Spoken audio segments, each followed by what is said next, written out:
එහෙනම් සුබ සන්ධ්‍යාවක් වේවා ඔබ සියලු දෙනාට.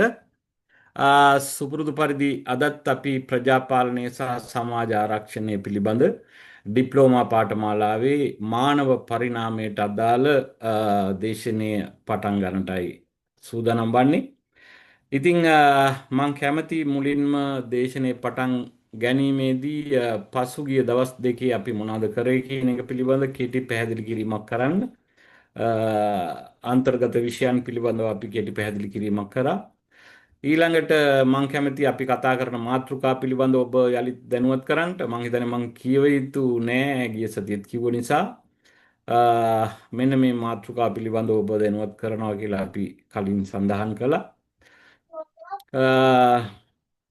ඊළඟට සත්ව පරිණාමය පිළිබඳව අපි කතා කරා. ඔබට මතක ඇති.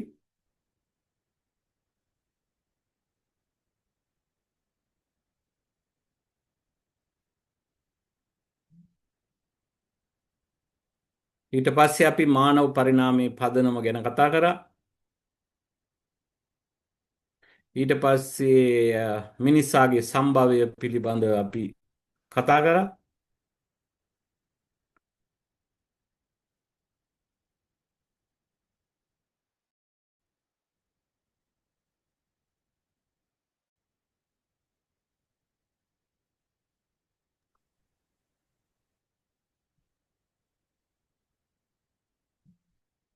ඊට පස්සේ අපි මානව පරිණාමය පිළිබඳ මත ඉදිරිපත් කරන ලද අය පිළිබඳව මතක් කරා.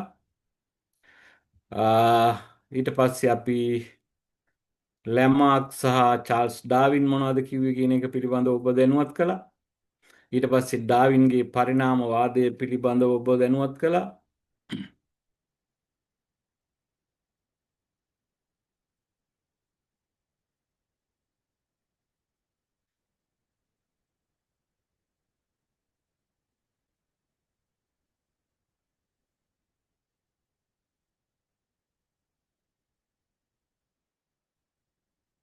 ඊට පස්සේ අපි මානව පරිණාමයේ හෝ ඉදිරිපත් කරන ලද සංකල්ප පිළිබඳව මතක් කරා. ඊට පස්සේ අපි ගිය සතියේ විශේෂයෙන්ම සාකච්ඡා කළේ මානව පරිණාමයේ අවදි පිළිබඳව. මම හිතන්නේ ඔබට මතක ඇති මානව පරිණාමයේ අවදි පිළිබඳව අපි ඔස්ට්‍රෝලෝපිතකස් පිළිබඳව, හෝමෝ හැබිලස් පිළිබඳව සහ හෝමෝ ඉරෙක්ටස් පිළිබඳව, හෝමෝ නියන්ඩර්තාල් පිළිබඳව කතා කරා. අපි වැඩියෙන්ම කතා කළ යුතු මානව වර්ගය තමයි හෝමෝ සේපියන් කියන මානව වර්ගය. ඒකට බලපාන ප්‍රධාන හේතුව අපි පැවතගෙන ඉන්නේ හෝමෝ සේපියන්ගේ. ඒ නිසා අපි අද දවසේ බලාපොරොත්තු වෙනවා මේ නූතන මානවයා පිළිබඳව ඔබ දැනුවත් කිරීමක් කරන්න. ඉතින් විශේෂයෙන් නූතන මානවයා පිළිබඳ දැනුවත් කිරීමක් කිරීමට ප්‍රවේශයක් වශයෙන් මා ඔබට කිසියම් පැහැදිලි කිරීමක් කිරීමට කැමැතියි. ඇයි අපි නූතන මානවයා ගැන මේ ආකාරයට ඔබ දැනුවත් කරන්නේ කියලා. අපි මීට පෙර සාකච්ඡා කළ පරිදි මිනිසාගේ සම්භවය සිද්ධ වෙලා තියෙන්නේ මීට අවුරුදු මිලියන 50කට අධික කාලයකට පෙර. හැබැයි මිනිසා මීට අවුරුදු 50කට අධික කාලයකට පෙරදී කරපු දේවල් සහ මූලික වශයෙන් අද කරන දේවල් අතර විශාල පරතරයක් තියෙනවා කියලා ඔබට හිතුණත් මූලික වශයෙන් ගත්තාම මූලික ක්‍රියාකාරකම් වල විශාල පරතරයක් තියෙන බවක් අපිට පෙනියන්නේ නැහැ. නමුත් විද්‍යාවේ දියුණුවත් සමග අපි විවිධ දේවල් ලෝකයට හඳුන්වා දීලා තියෙනවා. විශාල වෙනස්කම් දක්නට ලැබෙනවා තමයි. නමුත් පුද්ගලයෙක් වශයෙන් ගත්තොත් ඔහුගේ ක්‍රියාකාරකම් පිළිබඳව විශාල වෙනසක් අපි දකින්නේ නැහැ. මූලික වශයෙන් ආහාර සපයා ගැනීම, ලිංගික ජීවිතය, ජීවත් වන විලාසයන් වගේ දේවල් පිළිබඳව ගත්තොත් එහෙම මූලික වශයෙන් අතීතයේ තිබ්බා සහ වර්තමානයේ තියෙන ආකාරය අනුව අපි විශාල වෙනසකට ලක් වෙලා කියලා හිතන්න අමාරුයි කියන කාරණේ සමහර විට ඔබ එකඟ නොවෙනවා වෙන්න පුළුවන්. නමුත් අද දවසේ අපි කරන කතා බහේදී මා විශ්වාස කරනවා ඔබට පැහැදිලිව පෙනී යනවා ඇති එදා නූතන මානවයා සහ නැත්තම් ඈත අතීතයේ කියන්නේ මීට වසර මිලියන 50කට පෙර සිටපු මානවයා සහ අප අතර තියෙන විශාලතම වෙනස්කම් මොනවද? සැබවින්ම එහෙම ලොකු වෙනස්කමක් සිද්ධ වෙලා තියෙනවද කියන එක පිළිබඳ කිසියම් ආකාරයක අවධානයකින් මේ පාඩමට සවන් දෙනවා නම් ඉතාම හොඳයි කියලා යෝජනා කරමින් මම මේ දේශනය ආරම්භ කරන්නට කැමතියි අද දවසේ.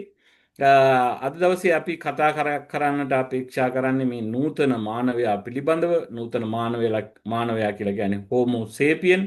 ඉතින් අපි පැවතගෙන ඉන්නේ නූතන මිනිසා පැවතගෙන ඉන්නේ හෝමෝ සේපියන් ගෙන් කියලා තමයි කියන්නේ.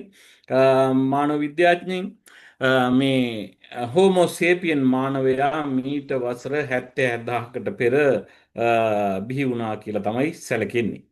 ඉතින් මේ හෝමෝ සේපියන් මානවයා සෙසු මානවයින්ට සාපේක්ෂව බුද්ධි මට්ටමින් ඉහළ මානවෙක් කියලා මානව විද්‍යාඥයන් ඒ වගේම විශේෂයෙන්ම පුරා විද්‍යාඥයන් විසින් සොයාගෙන තියෙනවා ඔවුන් කරන ලද කැනීම් වලින්. ඉතින් අපි සාපේක්ෂව ගත්තොත් එහෙම ඔස්ට්‍රෝලෝපිතකස්, හෝමෝ හැබිලස්, ඊළඟට හෝමෝ ඉරෙක්ටස්, ඊළඟට හෝමෝ නියන්ඩතාල්ට වඩා මේ හෝමෝ සේපියන් මානවයා කොහොමද බුද්ධි මට්ටම අතින් වැඩි දියුණු වෙලා තියෙන්නේ කියන එක පිළිබඳව අපි සාකච්ඡා කරලා බලමු.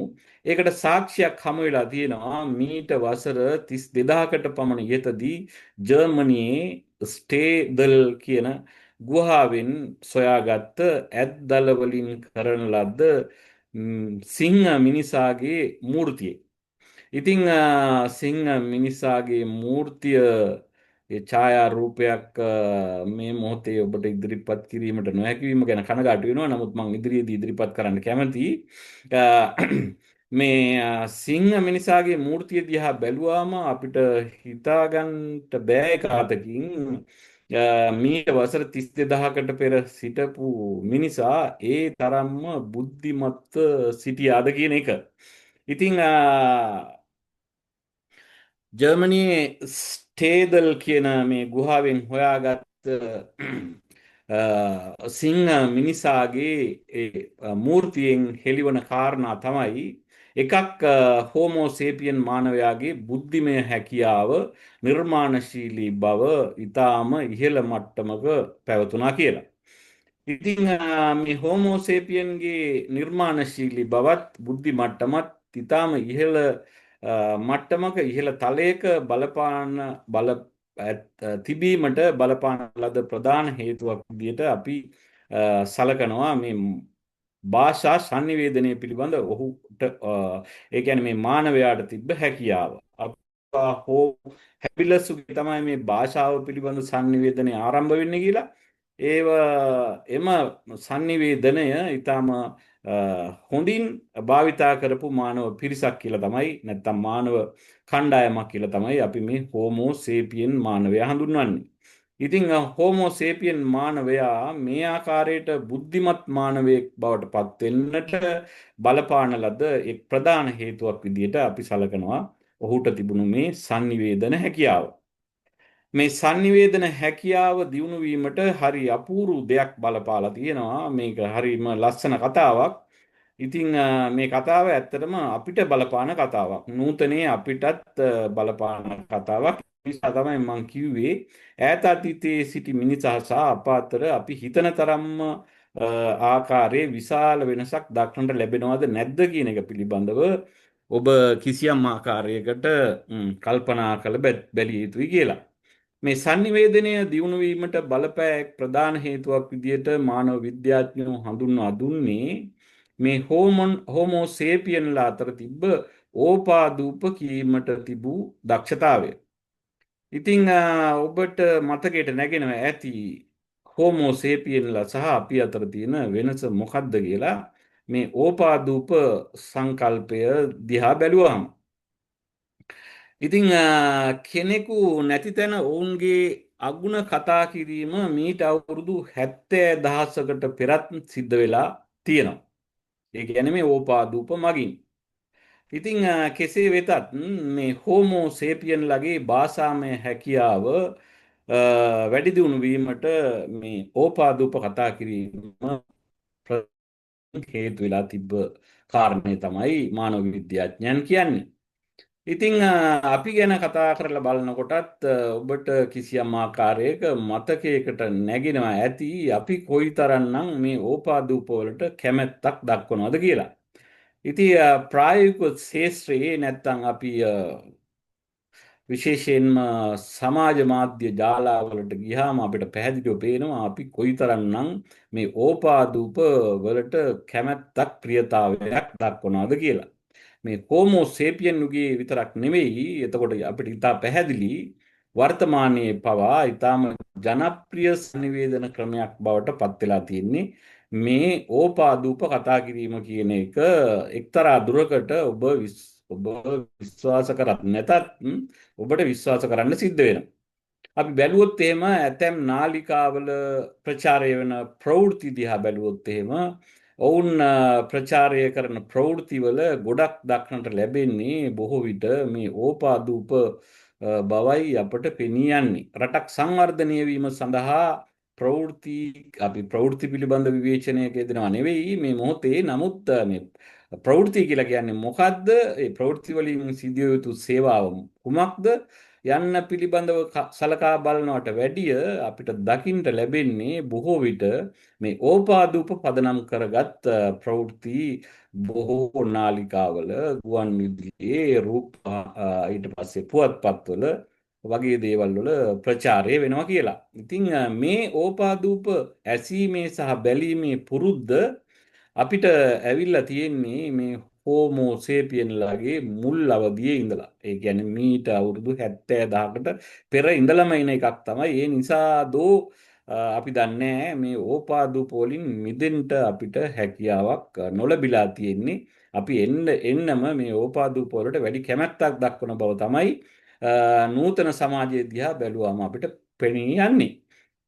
ඉතින් අපි Facebook අරන් බැලුවොත් එහෙම නූතන සමාජ ක්‍රමය තුළ ඉතාම ජනප්‍රිය මාධ්‍යයක් බවට සමාජ මාධ්‍යයක් බවට Facebook පත් වෙලා තියෙනවා. ඉතින් අපි දකිනවා මේ Facebook වල තියෙන ප්‍රධාන ලක්ෂණය තමයි ගොඩක් අය Facebook වලින් රික්වෙස්ට් ඉදිරිපත් කරනවා මූණ හංගගෙන. සමහර විට ඒගොල්ලන්ගේ Facebook එකට ගිහිල්ලා බැලුවාම දක්නට ලැබෙන විශේෂ ලක්ෂණයක් තමයි ඒගොල්ලෝ කිසිම දෙයක් ඉදිරිපත් කරන්නේ නැහැ. නමුත් අනිත් අයගේ ඕපාදූප අනිත් අය මොනවද කරන්නේ කියන එක පිළිබඳ බලන්න කැමති කිසියම් පිරිසක්. අපි කියන්නේ ඔක්කොම කියලා. නමුත් කිසියම් පිරිසක් අපේ සමාජය තුළ ඉන්නවා කියලා අපිට ඒ Facebook පිළිබඳව කරනු ලබන විශ්ලේෂණවලදී පැහැදිලිව පෙනී යනවා. ඒ වගේම තමයි ඊමේල් පතක් අරන් බැලුවත් ලෝකය පුරා සංසරණය වෙන ඊමේල් තොගය දිහා බැලුවාම මේ ඕපාදූප වලට අදාළ ඊමේල් විශාල ප්‍රමාණයක් එකිනෙකා අතර හුවමාරු වෙනවා කියන එක පිළිබඳව අද සමාජ විද්‍යාඥයන් විසින් තොරතුරු ඉදිරිපත් කරනවා. ඊළඟ කාරණය තමයි කෝල්ස් නැත්නම් අපි දුරකථන ඇමතුම් විශේෂයෙන් මේ ජංගම දුරකථන ජාලා මගින් සිදු කරන ජංගම දුරකථන ඇමතුම් වලදී අපි කතා කරන්නේ මොනවාද වගේ දේවල් බැලුවොත් එහෙම ඇත්තටම මේ කතා කරන දේවල් වල ගණ්ඩ තියෙනවා මොනවද කියලා කරලා ගත්තොත් කොයිතරම් වැදගත් පණිවිඩ තියෙනවද නැත්නම් නොවැදගත් දේවල් කොච්චරනම් අපි කතා කරමින් සිටිනවද කියන එක පිළිබඳ අපිට කිසියම් ආකාරයක අවබෝධයක් ලබා ගන්න පුළුවන්. දැන් ලංකාව ගත්තොත් එහෙම ලංකාවේ ඉන්න ජනගහනයටත් වැඩි ප්‍රමාණයක් ජංගම දුරකථන තියෙනවා.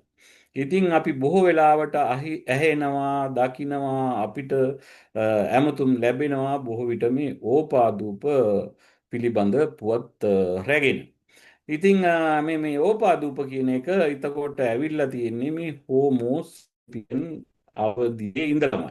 තර පුවත්පත් තීරු ලිපි අරන් බැලුවොත් නැත්නම් පුවත්පත්වල නැත්නම් ප්‍රවෘත්ති අරන් බැලුවත් අපි දකින්නේ මේ ඕපාදූප වැඩියෙන් කතා බහට ලක් වෙන බව.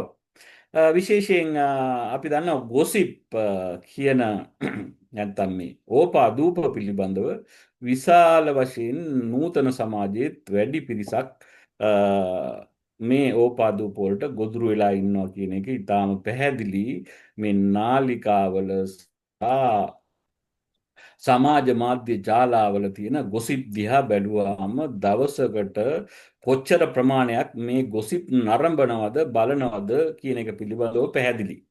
ඉතින් අපිට පැහැදිලිව පේන්න යනවා මේ අතීත මිනිසා සහ අපි අතර අපි කිව්වට හිතපු තරම්ම ලොකු වෙනසක් නෑ කියලා. ඉතින් ප්‍රශ්නේ තමයි මේ ප්‍රජාපාලකයන් විදිහට ඇයි අපි මේ ඕපාදූප ගැන කතා කරන්නේ? ඉතින් දැන් මේ ඕපාදූප කතා කරන්නේ ප්‍රජාවේ ඉන්න මිනිස්සු නම් ප්‍රජාපාලකයන් විදියට ප්‍රජාවගේ හුරු පුරුදු සහ චර්යාවන් පිළිබඳ අපිට කිසියම් ආකාරයක අවබෝධයක් තිබිය යුතුයි.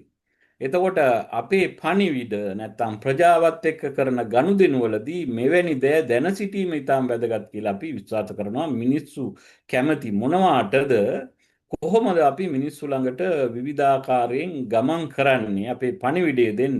ඒ කියන්නේ වැදගත් පණිවිඩයක් ප්‍රජාවට ලබා දෙන්න අපි අනුගමනය කළ යුත්තේ මොන වගේ ක්‍රියාමාර්ගද කියන එක පිළිබඳ අවබෝධයක් ලබා ගැනීමට ඇත්තටම අපි ප්‍රජාවගේ මේ නැමියාවන් පිළිබඳව ඔවුන් කැමැත්තක් දක්වන දේවල් පිළිබඳව කිසියම් ආකාරයක අපිට අදහසක් තිබිය යුතුයි කියලා අපි විශ්වාස කරනවා. ඒ වගේම තමයි මේ සේපියන් වරුන්ගෙන් වත්මන් මානවයාට ලැබිලා තියෙනවා ඥානමය ලක්ෂණ කියලා අපි විශ්වාස කරනවා. ඒ කියන්නේ අපි නිකම්ම ඕපපාතිකව ලෝකයට පහළ වෙච්ච පිරිසක් නෙවෙයි මේ මිනිසාගේ මානව පරිණාමයේ ප්‍රතිඵලයක් තමයි අපි. එතකොට බොහෝ විට මේ හෝමෝ සේපියන් වරුන්ගේ ඥාන ලක්ෂණ අපසතුවක් තියෙනවා. ඒ නිසා අපිත් ඔවුන් වගේම මේ ඕපාදූප වලට කැමතියි කියලා තමයි සමාජ විද්‍යාඥයන් මත පළ කරන්නේ. අපි දන්නවා යාචකයාගේ සිට මහාචාර්යවරයා දක්වාම මේ ඕපාදූප වලට වඩාත් ප්‍රිය කරන බව ඇතමුන්ගේ ක්‍රියාකාරකම් අනුව පැහැදිලි. යාචකයන් නම් අපිට ගැටලුවක් නෑ වුන් සමහර විට ඕපාදූප කතා කරනවා ඇති. දැන් ඉතින් මේ මහාචාර්යවරු ආචාර්යවරු වගේ සමාජයේ ඉහළයයි සම්මත අපි පිළිගන්න ඒ අයත් සාමාන්‍යයෙන් විෂයන්ට අමතරව ඒගොල්ලෝ කැන්ටින් එකේදී යාළුවෙක් මුණ ගැහුණාම කරන කතා බහ අර දාර්ශනික කතා බහෙන් ඔබට ගිහිල්ලා මෙවැනි ඕපාදූප ගණයට වැටෙන දේවල් පිළිබඳව සාකච්ඡා කිරීම සාමාන්‍ය දෙයක් කියලා අපි විශ්වාස කරනවා. ඉතින් ඒ නිසා මේ ඕපාදූප කියන ඒවා හුදෙක් එක්තරා පිරිසකට පමණක් සීමා වූවක් නෙවෙයි සමස්තයක් විදිහට ගත්තාම සියලුම සමාජ ස්තර විසින් කැමැත්තෙන් කරන ක්‍රියාවක් බවට අද මේ ඕපාදූප කතා කිරීම පත් වෙලා තියෙන බවට කියන කාරණය ඔබ කිසියම් ආකාරයක පිළිගන්නේ කියලා මම විශ්වාස කරනවා. ඉතින් මේ හෝමෝ සේපියන් වරු සෙසු මානවින්ට වඩා විශාල පිරිසක් පොළඹවා ගැනීමට දක්ෂ වී ඇත්තේ මේ ඕපාදූප කීමේ කලාව මත පදනම් වෙලා කියන මේ මිත්‍යාවන් නිසා කියලා තමයි මානව විද්‍යාඥයන් ප්‍රකාශ කරන්නේ. ඉතින් මේ හෝමෝ සේපියන්ගේ මුල් අවදියේදී අපූරු කතා රාශියක් මිත්‍යා කතා රාශියක් හුවමාරු වෙලා තියෙනවා නැත්නම් ඕපාදූප විදියට ජනප්‍රිය වෙලා තියෙනවා. ඒ යුගයේ පැවති ජනප්‍රිය කතාවක් තමයි කැලේ සුරංගනාවෝ ඉන්නවා නැත්නම් කැලේ අන්සහිත අශ්වය ඉන්නවා කැලේට ගිහිල්ලා ඔවුන් බලන්න පුළුවන් කියලා ඊටාම ජනප්‍රිය මිත්‍යා මත ඒ යුගයේ ප්‍රචාරය වෙලා තියෙනවා. ගංගා ළඟ සිංහෙක් ඉන්නවා. ඒ වගේ අතිවිශාල විවිධ මේ මිත්‍යා මත මිනිසුන් අතර හුවමාරු වෙලා තියෙනවා. නමුත් ඒ යුගයේත් මේ අතීත යුගයේත් මේ ඕපාදූප වලට එරෙහිව මත පළ කරන්නන් ඉඳලා තියෙනවා අද වගේම. ඉතින් ඔවුන් කියන්නේ සුරංගනාවන් සහ අන්සහිත අශ්වයන් හොයාගෙන කැලේට යනවට වැඩිය හතු සහ මුවන් සොයාගෙන කැලේට යන්නේක වඩා ප්‍රයෝජනවත් කියලා. ඒ කියන්නේ හතු සහ මුවන් අපිට ආහාරයේ විදිහට ගන්න පුළුවන් මේ සුරංගනාවෝ සහ අන්සහිත අශ්වයෝ සැබවින්ම ලෝකයේ ඉන්න කට්ටිය නෙවෙයි මිත්‍යා ලෝකවල ඉන්න කට්ටිය. ඒ නිසා ඔවුන් බැලීමට කැලේට යාම කිසිදු තේරුමක් නැති ක්‍රියාවක්. ඒ කියන්නේ ඒ කාලෙත් කිසියම් ආකාරයක මේ ඕපාදූප වලට වඩා එහා ගිය බුද්ධිමත්ව හිතන කණ්ඩායමක් අපේ සමාජයේ ඉඳලා තියෙනවා කියන එක පිළිබඳවත් අපි මතකයේ තබාගත යුතුයි. ඉතින් ඒ වගේම තමයි මේ යුගයේ මේ මිත්‍යා මතයන්ට එරෙහිව මත පළ කරපු කිසියම් පිරිසක් ඉඳලා තියෙනවා කියන කාරණේ.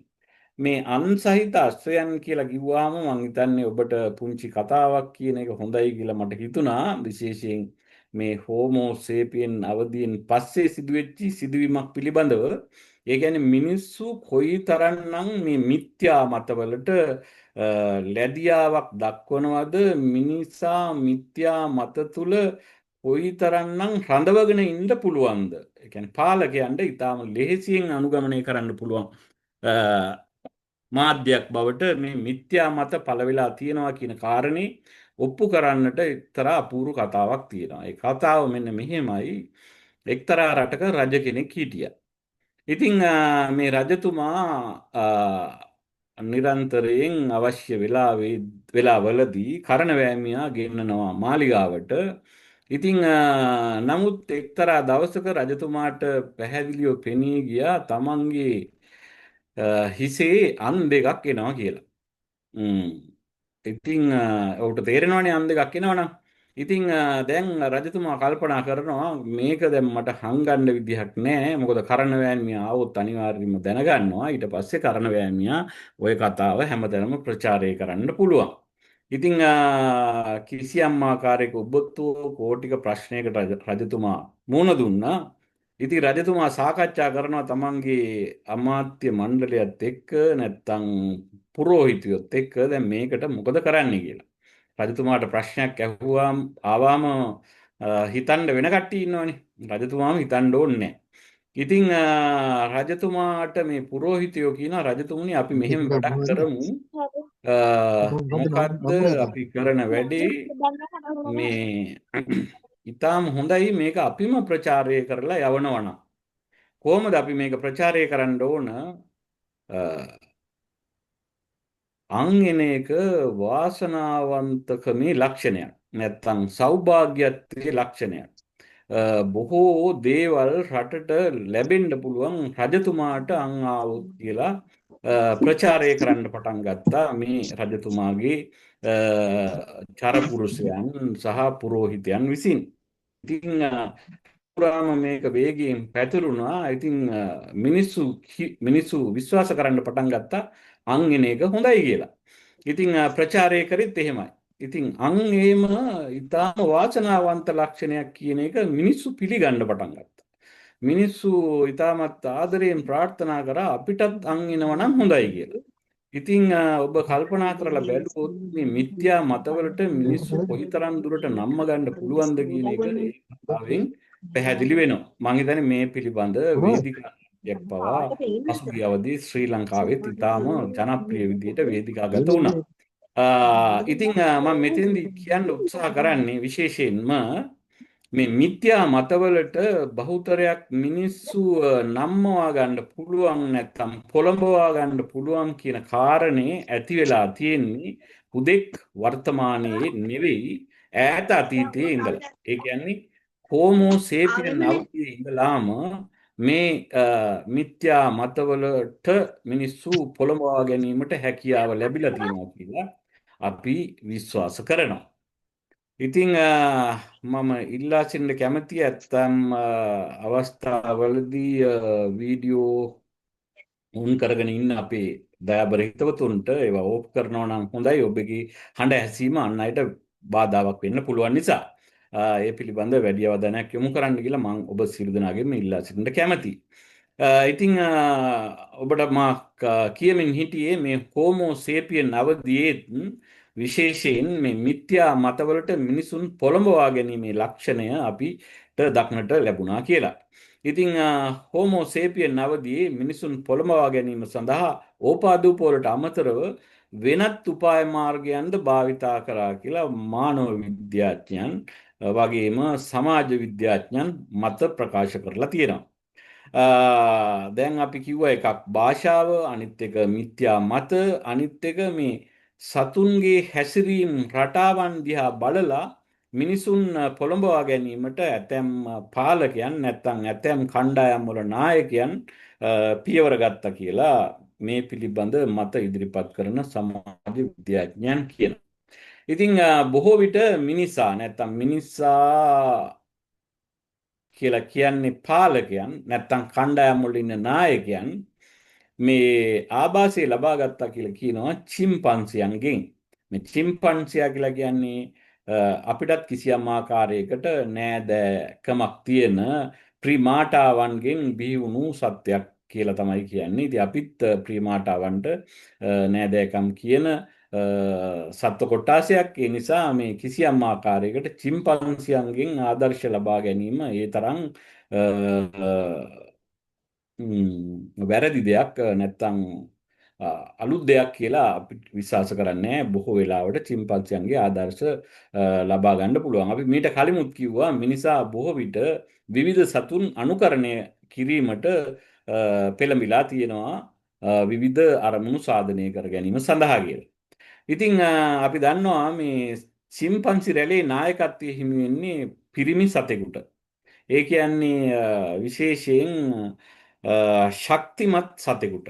ඒ කියන්නේ ශාරීරික වශයෙන් විශාල ශක්තිමත් සතෙක් තමයි හැම වෙලාවෙම ඒ යුගයේ අතීත යුගයේ නායකයා බවට පත් වෙලා හිටියේ. ඉතින් ඒ රැළේ නායකයාට පක්ෂපාතීත්වය පළ කරන්න ඕන. දැන් අපිට පසුකාලීනවත් අත්දැකීම් තියෙනවා බොහෝ නායකයන් කැමති තම තමන්ට පක්ෂපාතීත්වය තමන්ගේ අනුගාමිකයන් විසින් පළ කරන එකට. ඒක නායකයන් බොහෝ නායකයන් කැමැත්තක් දක්වන දෙයක් කියලා අපි ප්‍රායෝගිකව දන්නවා. ඉතින් මේ චිම්පන්සි රැළේ නායකයාත් ඔහුගේ අනුගාමිකයන් දිහා බලනකොට අනුගාමිකයන් කරලා තියෙන වැඩේ තමයි නිතරම නායකයා ළඟින් යනකොට හිස පහත් කරගෙන තමයි යන්නේ. නැත්තම් නායකයා ඉදිරියේ ඉන්නකොට හිස පහත් කරගෙන ඉන්න ස්වරූපයක් මේ චිම්පන්සි කණ්ඩායම් වල දක්නට ලැබිලා තියෙනවා. ඉතින් චිම්පන්සියෝ දෙදෙනෙක් අතර රණ්ඩුවක් ඇති වුණොත් බොහෝ විට නායකයා මේ රණ්ඩුව මැදට පැනලා දෙන්න දෙපැත්තට කරලා රණ්ඩුව බේරනවා කියලා කියන්නේ. ඉතින් ඇතැම් පිරිමි සතුන්ට ගැහැණු සතුන් ළඟට යන්න මේ නායකයා විසින් ඉඩ දීලා නෑ කියලා මේ පිළිබඳ පර්යේෂණ පවත්වපු පුද්ගලයන් විසින් හෙළි කරගෙන තියෙනවා. ඊළඟට මේ නායකයා විශේෂයෙන් චිම්පන්සි කණ්ඩායම ගැන අපි කතා කරන්නේ. චිම්පන්සි කණ්ඩායමේ නායකයා විශේෂිත ආහාරයක් මොන හරි ලැබුණොත් ඔහු තනියම භුක්ති විඳා කියලත් මේ පිළිබඳ කරන ලද පර්යේෂණ වලින් තහවුරු වෙලා තියෙනවා. ඒ කියන්නේ නිතරම නායකයන් සාමාන්‍ය ජනතාව භුක්ති විඳිනවාට වැඩි යමක් භුක්ති විඳලා තියෙනවා මේ චිම්පන්සි අවදියේ. නැත්තම් විශේෂයෙන් අපි කිව්වොත් එහෙම මේ හෝමෝ සේපියන් අවදියේ ඉඳලම. ඉතින් මේ නායකයාට හැබැයි පුළුවන් අනිත් පිරිමි සතුන් තමන් කැමති ගැහැණු සතෙක් ළඟට යන්න බැරි වුණාට නායකයාට පුළුවන් ඕනෑම ගැහැණු සතෙක් සමග හැසිරෙන්න ඔහුට කිසියම් බාධාවක් තිබිලා නැහැ. ඉතින් ඒ වගේම කියනවා මේ චිම්පන්සි නායකයාගේ දක්නට ලැබෙන ලක්ෂණ විශේෂයෙන් වැළඳ ගැනීම, ස්පර්ශ කිරීම, සිප ගැනීම, ලොම් පිරිමැදීම වගේ දේවල් බොහෝ විට නායකයන් මේ චිම්පන්සි නායකයන් එම යුගයේ කරලා තියෙනවා. ඇත්තටම දැන් ඔය නූතනයේ ඉන්න චිම්පන්සින් දෙස ඔබ බැලුවා නම් අන්තර්ජාලයට ගිහිල්ලා ඔවුන් සහ මිනිසුන් අතර ඒ තරම් වෙනසක් නැති බව ඔවුන් කරන ක්‍රියාකාරකම් වලින් අපිට ඉතාම පැහැදිලිව පේනී යනවා. ඒ නිසා මේ වගේ කාරණා විශ්වාස කළ නොහැකි කාරණා විදිහට අපිට පිළිගන්න බෑ. මේ වගේ දේවල් ඒ වගේ කණ්ඩායම් වල සිද්ධ වෙන්න ඇති කියලා අපිට විශ්වාස කරන්න පුළුවන්. ඒ වගේම තමයි මේ චර්යාවන් හෝමෝ සේපියන් නායකයෝ ළඟත් දක්නට ලැබෙනවා. දැන් අපි කිව්වා මේ මිත්‍යා මත විශ්වාස කිරීම අපි ඒ ආකාරයෙන්ම කරනවා. ඕපාදූප කීම අපි ඒ ආකාරයෙන්ම කරනවා. මේ චිම්පන්සි නායකයෝ කරපු දේවල් සහ ඒ කණ්ඩායම් කරපු දේවල් ඒ ආකාරයෙන්ම අපි කරනවා කියන එක පිළිබඳව අපිට පැහැදිලි. මොකද අපේ චර්යා රටාවන් දිහා බැලුවාම නූතන මිනිසාගේ. ඒ කියන්නේ අතීතයේ හිටපු මිනිසා සහ අපි අතර අපි හිතපු තරම්ම ලොකු වෙනසක් නැහැ කියන එක විවිධ චර්යාවන් වලින් අපිට තහවුරු වෙලා තියෙනවා. ඉතින් ඒ වගේම මෙයින් වසර දහස් ගණනකට පසුව තවමත් අපේ නායකයොත් මෙවැනි ක්‍රියාකාරකම් අනුගමනය කරනවා. වැළඳ ගැනීම, ස්පර්ශ කිරීම විතරක් නෙමෙයි දරුවන් වඩා ගැනීම වගේ දේවල් ප්‍රායෝගිකව කරලා මේ නායකත්වය තියාගන්න උත්සාහ කරන බව අපි දන්නවා. ඒක ලංකාවේ විතරක් නෙවෙයි සමස්තයක් ඉදිරියට ගත්තාම ලෝකයේම දක්නට ලැබෙන නායකයන්ගේ දක්නට ලැබෙන ලක්ෂණයක් බවට පත් වෙලා තියෙනවා. එතකොට ඇත්තට මේ චිම්පන්සිගෙන් කිසියම් ආකාරයක නායකයන් අනුකරණය කිරීමක් කළා කියන කාරණය අපිට සම්පූර්ණයෙන් ප්‍රතික්ෂේප කළ නොහැකි කියලා තමයි කියන්න පුළුවන් වෙන්නේ. ඉතින් ඒ වගේම ඇතැම් අවස්ථාවලදී චිම්පන්සි කණ්ඩායම් දෙකක් මුහුණට මුහුණ හමු වුණොත් ඒවා කෙලවර වෙලා තින්නේ එක් කණ්ඩායමක් සමූල ඝාතනය කිරීමෙන් කියලත් මේ සමාජ විද්‍යාඥයන් හොයාගෙන තියෙනවා. ඉතින් මේ සමූල ඝාතනය කියන එක හෝමෝ සේපියන් යුගයේත් ඒ ආකාරයෙන්ම සිද්ධ වෙලා තියෙනවා. අපි ගිය සතියේත් සාකච්ඡා කරා හෝමෝ සේපියන් සහ හෝමෝ නියන්ඩර්තාල් වරුන් අතර ඇති වූ ගැටුම් වලදී මේ හෝමෝ නියන්ඩර්තාල්වරු සම්පූර්ණයෙන්ම මානව සමාජයෙන් සමූල ඝාතනය කිරීමට හැකියාව ලැබුණා කියලා මේ හෝමෝ සේපියන් වරුන්ට. ඉතින් ඒ නිසා මේ චිම්පාන්සින් සහ අපි අතර අපි හිතන තරම් ලොකු වෙනසක් තියෙනවා කියලා අපි දකින්නේ නැහැ. ඉතින් කෙසේ වෙතත් සේපියන් වරුන්ගේ කණ්ඩායමක උපරිම ඉඳලා තියෙන්නේ 150ක පමණ පිරිසක්. ඒකට බලපාපු එක ප්‍රධාන හේතුවක් තියෙනවා. මේ ඕපාදූප ලේසියෙන් sannivedanaya කරගන්න නම් වැඩි පිරිසක් හිටියාම ඒක කරගන්නට අමාරුයි. ඒ නිසා 150ක පමණ පිරිසක් හිටියාම ඕපාදූප ඉතාම පහසුවෙන් ප්‍රචාරය කරගන්නට පුළුවන්. ඒ නිසා මේ කණ්ඩායම කුඩා කරගත්තා කියන මතයකුත් තියෙනවා. හැබැයි පසු කාලිනව මේ මතයන් වෙනස් වෙනවා. අපි කිසියම් කණ්ඩායමක සමාජික සංඛ්‍යාව අඩු වෙනකොට එකිනෙකා අතර තියෙන බැඳීම නැත්තම් සම්බන්ධතාවයේ ශක්තිමත් වෙන බව සනාථ වෙලා තියෙනවා. ඒක අපි ප්‍රායෝගිකව දකින්න දෙයක්. ඉතින් විශේෂයෙන්ම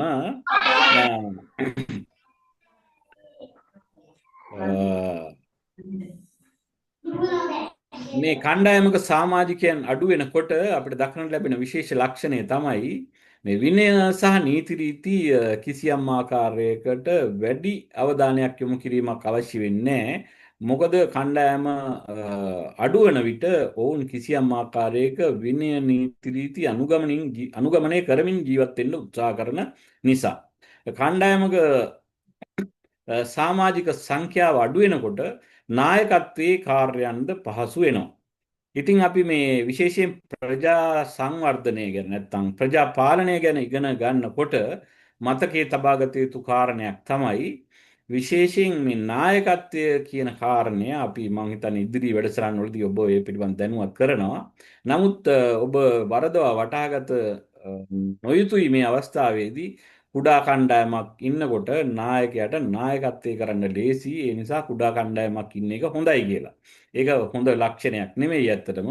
නායකත්වය කියලා කියන්නෙම කිසියම් අසීරු අමාරු පරිසරයක තම අරමුණ කරා තම අනුගාමිකයන් ගෙන යන පුද්ගලයාට තමයි නායකයා කියලා කියන්නේ. ඒ නිසා ඒකත් මතකයේ තබා ගනිමින් අපි ඉස්සරහට යන්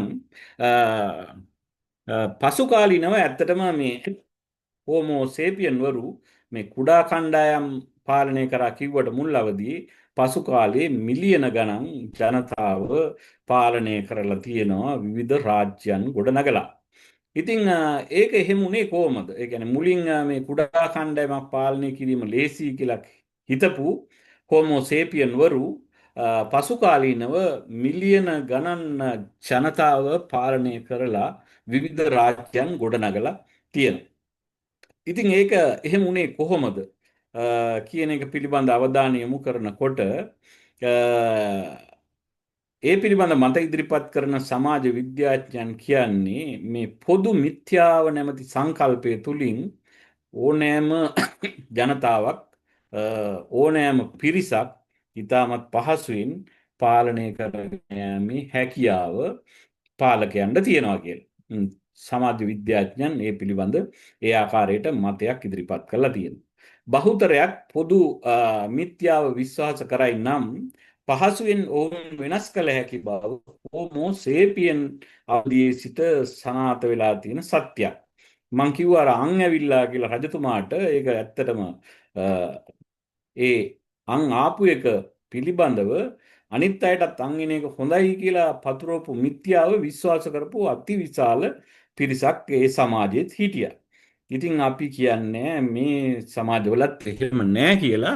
ඉතින් ප්‍රජා විශේෂයෙන් මේ ප්‍රජා පාලනය කරනකොට ප්‍රජා නායකයන් අපි කියන්නේ මිනිස්සු මිත්‍යාවෙන් මුලා කරන්න කියලා. නමුත් මිනිස්සු මොනවද විශ්වාස කරන්නේ කියන එක පිළිබඳ කිසියම් ආකාරයකට ඔවුන්ට අවබෝධයක් තිබිය යුතුයි කියලා අපි විශ්වාස කරන්නේ. අපි කිසිසේත් මේ පොදු මිත්‍යාවන් මතින් ප්‍රජාව සංවිධානය කළ යුතුයි කියන කාරණය තුල ඉන්න කණ්ඩායමක් නෙමෙයි. අපි කියන්නේ යථාර්ථය මිනිසුන්ට අවබෝධ කර දෙමින් සැබෑ ප්‍රජාවක් ගොඩනැගීම සඳහා ඔබ දායකත්වයේ දිය යුතුයි කියලා. කෙසේ වෙතත් මේ ගෝත්‍රික අවධියේ සිට සේපියන් යුගයේ දක්වා බොහෝ විට මිනිසුන් මෙහෙවා ඇත්තේ මේ මිත්‍යාව පදනම් කරගෙන කියන එක පිළිබඳව මම හිතන්නේ බොහෝ අවස්ථාවලදී මානව විද්‍යාඥයන් සනාථ කරලා තියෙනවා. නූතනේත් අපිට ඒවා සනාථ කරන්න ඒ තරම් අසීරු අමාරු නෑ කියලා තමයි අපි විශ්වාස කරන්නේ. ඉතින් මේ ප්‍රාථමික යුගවලදී වුවද මානවයා කිසියම් ආකාරයක සමාජ ශික්ෂණයකින් යුතු වෙන්න, ඒ කියන්නේ විනයකින් යුතු වෙන්න මේ මිත්‍යාව කියන එක බලපාලා තියෙනවා කියන කාර්යයත් අපි මතකයේ තබා ගත යුතුයි. ඒ කියන්නේ දැන් අපිත් විශේෂයෙන්ම පොඩි කාලේ අපේ අම්මලත් කියලා තියෙනවා සත්තු මරන්න හොඳ නෑ අපාය යනවා වගේ. සමහර විට ඒක කිසියම් ආකාරයක මිත්‍යා මතයක් වෙන්න පුළුවන්. හැබැයි ඒ මතය නිසා අපි කිසියම් දුරකට සත්තු නොමර ඉන්න උත්සාහ කරනවා. ඉතින් මේ මිත්‍යා මත තුලින් කිසියම් ආකාරයක සමාජ ශික්ෂණයක් ඇති කරනවා කියලා බොහෝ මානව විද්‍යාඥයන් කියනවා. ඉතින් ඒ මතය අපිට ප්‍රතික්ෂේප කරන්නට බෑ.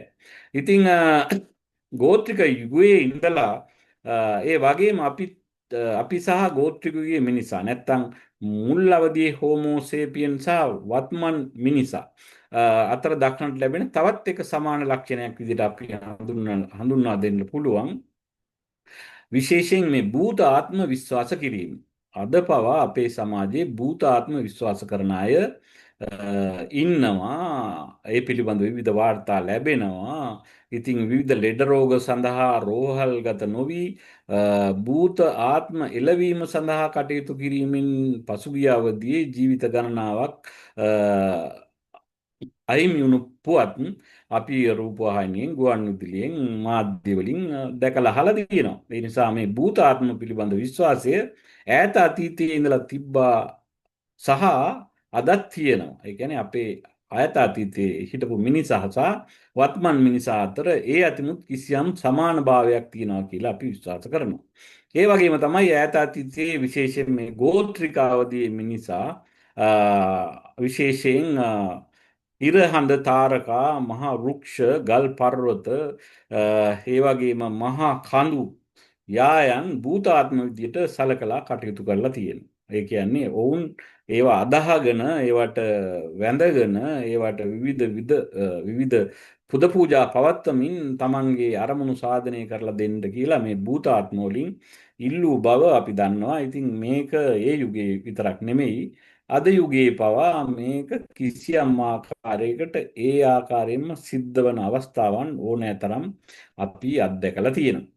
ඉතින් මේ ගෝත්‍රික යුගයේ විශේෂ ලක්ෂණය තමයි ඔවුන් මේ හැම පුරහඳ දිනකම ගිනි මැල ගහගෙන ඒ වටේ නටලා සතුටු වුණා. නැත්තම් ඒක කිසියම් ආකාරයක දෙවියන්ට කරන පුද පූජාවක් විදිහට සැලකුවා කියලා වාර්තා වෙනවා. ඉතින් දැන් ඒ අනුව ගත්තාම අතීතයේ විතරක් නෙමෙයි නූතනයේත් ඒක ඒ ආකාරයෙන්ම තියෙනවා. අපිත් කිසියම් ආකාරයකට ඒකට නැමියාවක් දක්වන බව පැහැදිලි අපේ හිත මිතුරන් කරන ක්‍රියාකාරකම් දිහා බැලුවා. ඈත අතීතයේ පමණක් නෙවෙයි වර්තමානයේ පවා යంత్ర මන්ත්‍ර ගුරුකම් වැනි මේ අභිචාර විදි අභිචාර විදි කියලා කියන්නේ ඒ කියන්නේ ඇහැට නොපෙනෙන දෙයක් පිළිබඳව අපි විශ්වාසය තැබීම. ඒ සඳහා විවිධ යంత్ర මන්ත්‍ර ගුරුකම් ආදිය කර ගැනීම අභිචාර විදි කියලා කියන්නේ. අපි අදත් මේ අභිචාර විදි ඊටමත් විශ්වාසයෙන් යුතුව ඉෂ්ට කරන පිරිසක් අප සමාජය තුළ ඉන්නවා. ඉතින් ඇත්තටම මේ ප්‍රජාවත් එක්ක වැඩ කරනකොට ඒ කියන්නේ මිනිස්සුත් එක්ක වැඩ කරනකොට මේ ඕපාදූප කතා කිරීම ඊට පස්සේ මිත්‍යා විශ්වාස ඊට පස්සේ සතුන්ගේ චර්යාවන් අනුකරණය ඒ වගේම මේ අභිචාර විදි ආදී දේවල් පිළිබඳ අපි කිසියම් අවබෝධයක් ලබාගෙන අපිට ඒවා එකවරම ප්‍රතික්ෂේප කිරීමේ හැකියාවක් නැහැ ප්‍රජාවත් එක්ක කටයුතු කරනකොට. සමහර ප්‍රජාවන් අදහන දේවල් විවිධ අභිචාර ක්‍රම වගේ දේවල් අපිට එකපාරම බැහැර කරන්න බෑ. ඒවා බොරු, ඒවා විශ්වාස කරන්න එපා වගේ මත ඉදිරිපත් කළා අපිට මිනිසුත් එක්ක වැඩ කරන්න බෑ. මිනිස්සු ළඟ මිත්‍යා මත තියෙනවා නම් කිසියම් ආකාරයක දැනුවත් කිරීමකින් නැත්නම් ඔවුන් බුද්ධිමය වශයෙන් කිසියම් තලයකට ඔසුවා තැබීමකින් ඔවුන් වෙනස් කරන්න උත්සාහ කරනවා මිසක් ඍජුවම අපි එක එක අදහස් ප්‍රකාශ කරලා ඔවුන් වෙනස් කිරීමේ හැකියාවක් අපිට නැහැ. ඒ නිසා ඒ පිළිබඳවත් ඔබ කිසියම් ආකාරයක අවධානයකින් සිටීම ඉතාම වැදගත් කියලා අපි විශ්වාස කරනවා මේ ප්‍රජා පාලනයේදී. ඉතින් අපි දන්නවා මේ අතීත මානවයාගේ ප්‍රධාන කාර්යභාර වුණේ ආහාර රැස් කිරීම. ඉතින් මං ඇහුවොත් ඔබෙන් පොඩි ප්‍රශ්නයක් ඔබගේ ප්‍රධාන කාර්යභාරය මොකක්ද කියලා කිසියම් ආකාරයකට ඔබ සමහරට එකඟ වෙන එකක් නෑ අපේ ප්‍රධාන කාර්ය ආහාර රැස් කිරීමයි කියලා ඔබ එකඟ වුණත් නැතත් ඇත්තටම අපි කිසියම් ආකාරයකට ඒ කාර්යය තමයි කරමින් සිටින්නේ. ඈත අතීතයේ මිනිසාත් ආහාර කරා අපිත් ආහාර රැස් කරනවා රැස් කිරීම සඳහා නැත්තම් මුදල් එකතු කරමින් සිටිනවා. ඉතින් එදා මිනිසා සහ අපේ අතර ඒ තරම් ලොකු වෙනසක් තියෙන බවක් පෙනී යන්නේ. ඔබට මෙන්න මේ කාරණා වලින් එය කිසියම් ආකාරයකට පැහැදිලි වෙනවා ඇති. අදත් අපි ඒකම තමයි කරමින් ඉන්නේ. අපි විවිධ අංශ වලින් ඒ කියන්නේ තාක්ෂණික අංශයෙන් අපි හඳට ගිහිල්ලා තියෙනවා, ඩිජිටල් යුගයකට ඇවිල්ලා තියෙනවා, ගුවන් යානාවල යනවා වගේ දේවල් අපි කරන එක ඇත්ත තමයි තාක්ෂණික වශයෙන්. නමුත් අපි කැමති තාමත් මේ අතීත යුගයේ ඒ කියන්නේ නැත්තම් ගෝත්‍රික යුගයේ නැත්තම් අපි කියනවා මේ හෝමෝ සේපියන්ලාගේ මුල් අවදී කරපු දේවල් ඒ ආකාරයෙන්ම අපිත් දැන් ඉස්සරටත් වැඩිය හොඳට කරමින් ඉන්නේ. අපි මස් පුලුස්සා කන්න කැමති. අපි ඒක මොඩර්නයිස් කරලා තියෙනවා නැත්තම් නවීකරණය කරලා තියෙනවා බාබකියු කියලා. ඉතින් අපිත් නිවාඩු දවසට ගොඩක් අය එහෙම ගිහිල්ලා තැන් තැන් වල මස් පුලුස්සා කමින් අර අපේ අතීත ජානගත ලක්ෂණ අපි යලි මතු කරමින් අපි ඒකෙන් කිසියම් ප්‍රීති සතුටක් ලබනවා. ඉතින් අපි ඒකට වැරදි කියලා කියන්නේ නැහැ. ඉතින් මිනිස්සු සතුට ලබන්න තියෙන්නේ මොන වගේ දේවල් වලින්ද? ඒ දේවල් වලින් සතුට ලැබුවාට අපිට ඒකට දෝෂාරෝපණය කරන්න බෑ. ඒවා ප්‍රතික්ෂේප කරන්න බෑ. ඒක හොඳයි. මිනිස්සු රිලැක්ස් වෙන එක හොඳයි. ඒ රිලැක්ස් වෙන එක කියලා කියන්නේ මේ ආතතියෙන් මිදෙන්න අනුගමනය කරන දේවල් ඒ ආකාරයෙන් කරාට කිසිදු ප්‍රශ්නයක් නැහැ. නමුත් අපි බැලුවොත් එහෙම අතීත මානවයා සහ අපි අතර එච්චර වෙනසක් නැහැ. අතීත මානවයා මස් පුරුස්සා ගෑවා අපිත් ඒකම කරනවා. ඊළඟට අපි නිවාඩු දිනවල යන්නේ කොහෙද කියලා බැලුවොත් එහෙම අපි තාම ආස ගංගාවකට, ඔයකට, ඇලකට, දොලකට ගිහිල්ලා නාලා ඒ ප්‍රීතිය සතුට විඳගෙන ඒ වගේම ඉන්න තැනක රැයට ගිනි මැලයක් ගහලා නටමින් ගී කියමින් ප්‍රීති වෙන්න තමයි අපි කැමති. ඉතින් අතීතයේත් ඕකම තමයි වෙලා තියෙන්නේ. ඉතින් ඒ නිසා මේ අතීත මිනිසා සහ වත්මන් මිනිසා අතර අපි හිතන තරම් ලොකු වෙනසක් ක්‍රියාකාරකම් වලින් තියනවා කියලා අපිට එකපාරටම පිළිගන්න බෑ. නමුත් සැබවින්ම බොහෝ අංශ වලින් ඊටාම ඉහළ මට්ටමකට නූතන මිනිසා පත් වෙලා ඉන්නවා කියන කාරණේ අපි අමතක කළ යුතු නැහැ. ඉතින් දඩයම් යුගයේ මානවයා විඳි දේම අපි කිසියම් ආකාරයක නවීකරණයකින් යුතු අදත් විඳිමින් සිටිනවා. ඉතින් මූලික කාර්යයන් වල ඒ කියන්නේ කෑමේ, ආහාර ගැනීමේ, ආහාර රැස් කිරීමේ, සතුටු වීමේ ලොකු වෙනසක් තියෙනවද කියන එක පිළිබඳ ප්‍රශ්නයක් තියෙනවා. අතීතයේ මානවයාට ඉමිහිරි ආහාර ලැබුණ නෑ කියලා කියනවා. ඇත්තටම අපි දන්නේ මේ සමාජ විද්‍යාඥයන් ඉදිරිපත් කරන මත තමයි මේවා. අපි දන්නේ කොහොමද කෙනෙකුට ආහාරයක් ඉමිහිරි වෙන්නේ නැත්නම් අමිහිරි වෙන්නේ කියලා. නමුත් අපි විශ්වාස කරන්නේ බොහෝ විට අතීතයේ මානවයා අ, අමු මස් තමයි කෑවේ. පස්සේ තමයි මේ පුළුස්සල මස් කන්න පටන්ගෙන තියෙන්නේ. ඔවුන්ට ඉමිහිරි රසයක් විදිහට ලැබුණා කියලා කියන්නේ විශේෂයෙන් කැලෑවේදී හම්බුණු රසවත් පළතුරු වගේ දේවල් තමයි ඉමිහිරි රස විදිහට ඔවුන් ආහාරයට අරන් තියෙන්නේ.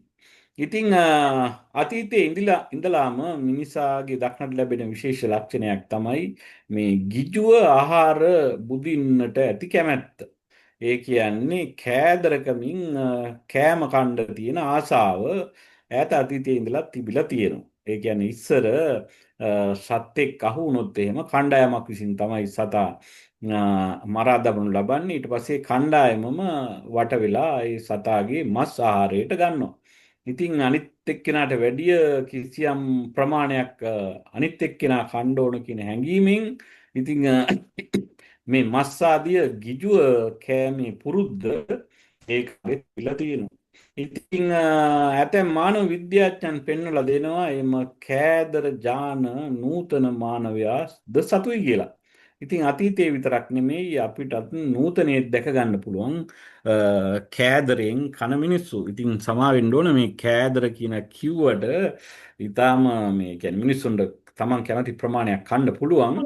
නමුත් ඒක කොයිතරම් දුරට ගැළපෙනවද නැත්නම් ශාරීරික වශයෙන් සෞඛ්‍යමය වශයෙන් ගැළපෙනවද කියන එක පිළිබඳ ප්‍රශ්නයක් තියෙනවා. ඉතින් අපි දකිනවා විශේෂයෙන් මගුල් ගෙවල් වල ගියාම අපි දක්නට ලැබෙන විශේෂ ලක්ෂණය තමයි කාණ්ඩු වශයෙන් ගොඩ ගහගත්ත කෑම පිඟන් අපි දක්නට ලැබෙනවා. ඉතින් කෑදරකමින් බෙදා ගන්නවා.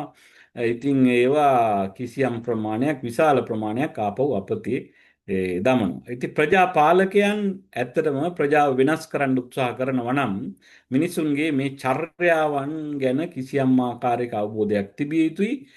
ඉතින් මේවා ලේසි නෑ. මේවා ඈත අතීතයේ ඉඳලා එන ඒවා. ඉතින් හුදෙක් මේ ලංකාව වගේ රටවල විතරක් නෙමෙයි ලෝකේ වෙන රටවලට ගියත් දැන් අපිට දක්න ලැබෙන ලක්ෂණ තමයි සමහර රටවල ඉන්න පුද්ගලයන් ඉතින් ඒ රටවල තියෙන ආහාර අනුව වෙන්න ඇති බිත්තර 7-8 එක වේලට කන අපේ මිත්‍රයෝ අපිට ඕන තරම් පුහුණු වැඩසටහන් වලදී ජාත්‍යන්තර පුහුණු වැඩසටහන් වලදී හම්බ වෙලා තියෙනවා මස් කිජුව කන.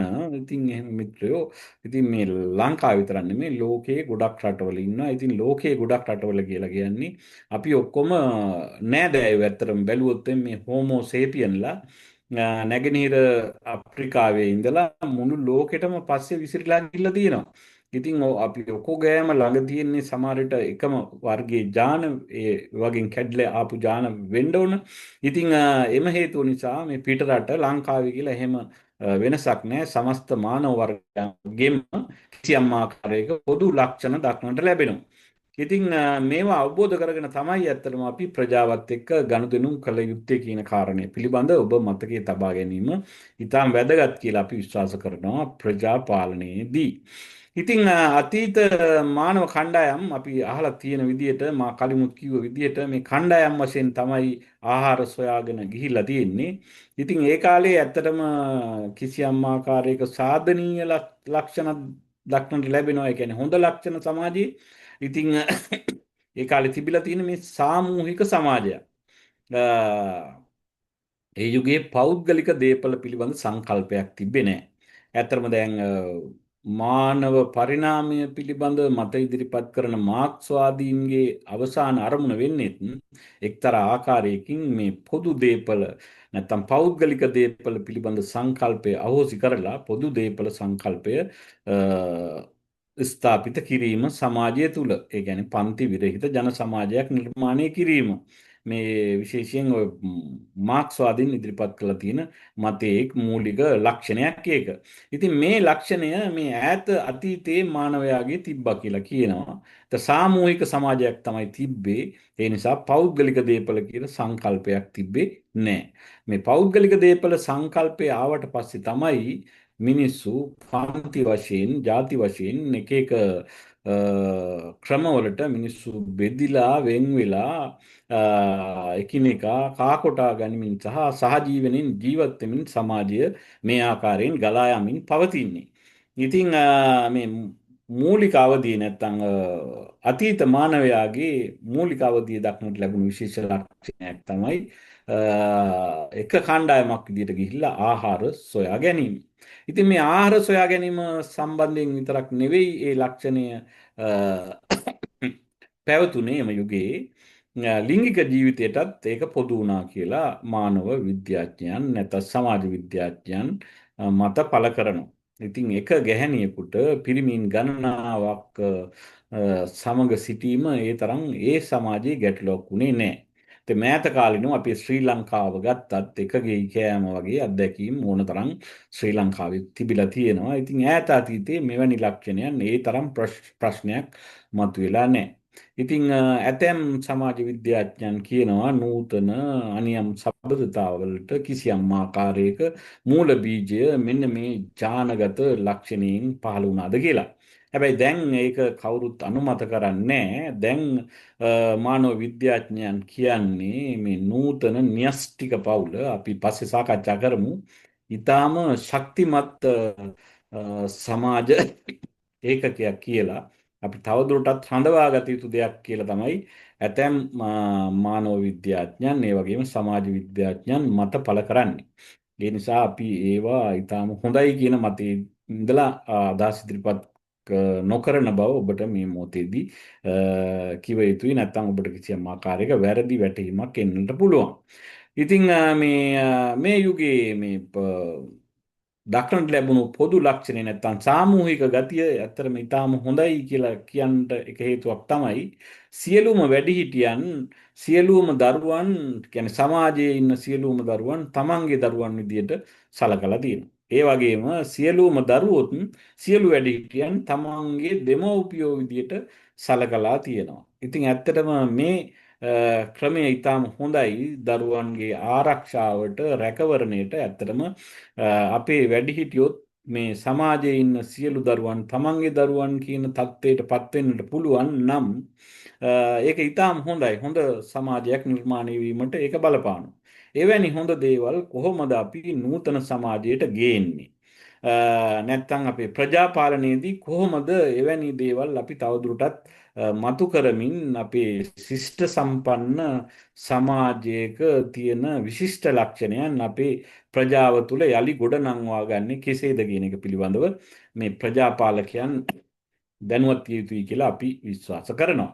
ඉතින් මේක අලුත්ම අදහසකුත් නෙවෙයි පසු කාලීනව මේ ග්‍රීක දාර්ශනිකයෙක් වෙච්ච ඇරිස්ටෝටල් පෙන්වලා දුන්නා මේ රාජ්‍ය කියලා කියන්නේ පවුලක් රජයේ පුරවැසියන්ට තමන්ගේ දරුවන්ට මෙන් සලකන්න ඕන කියලා.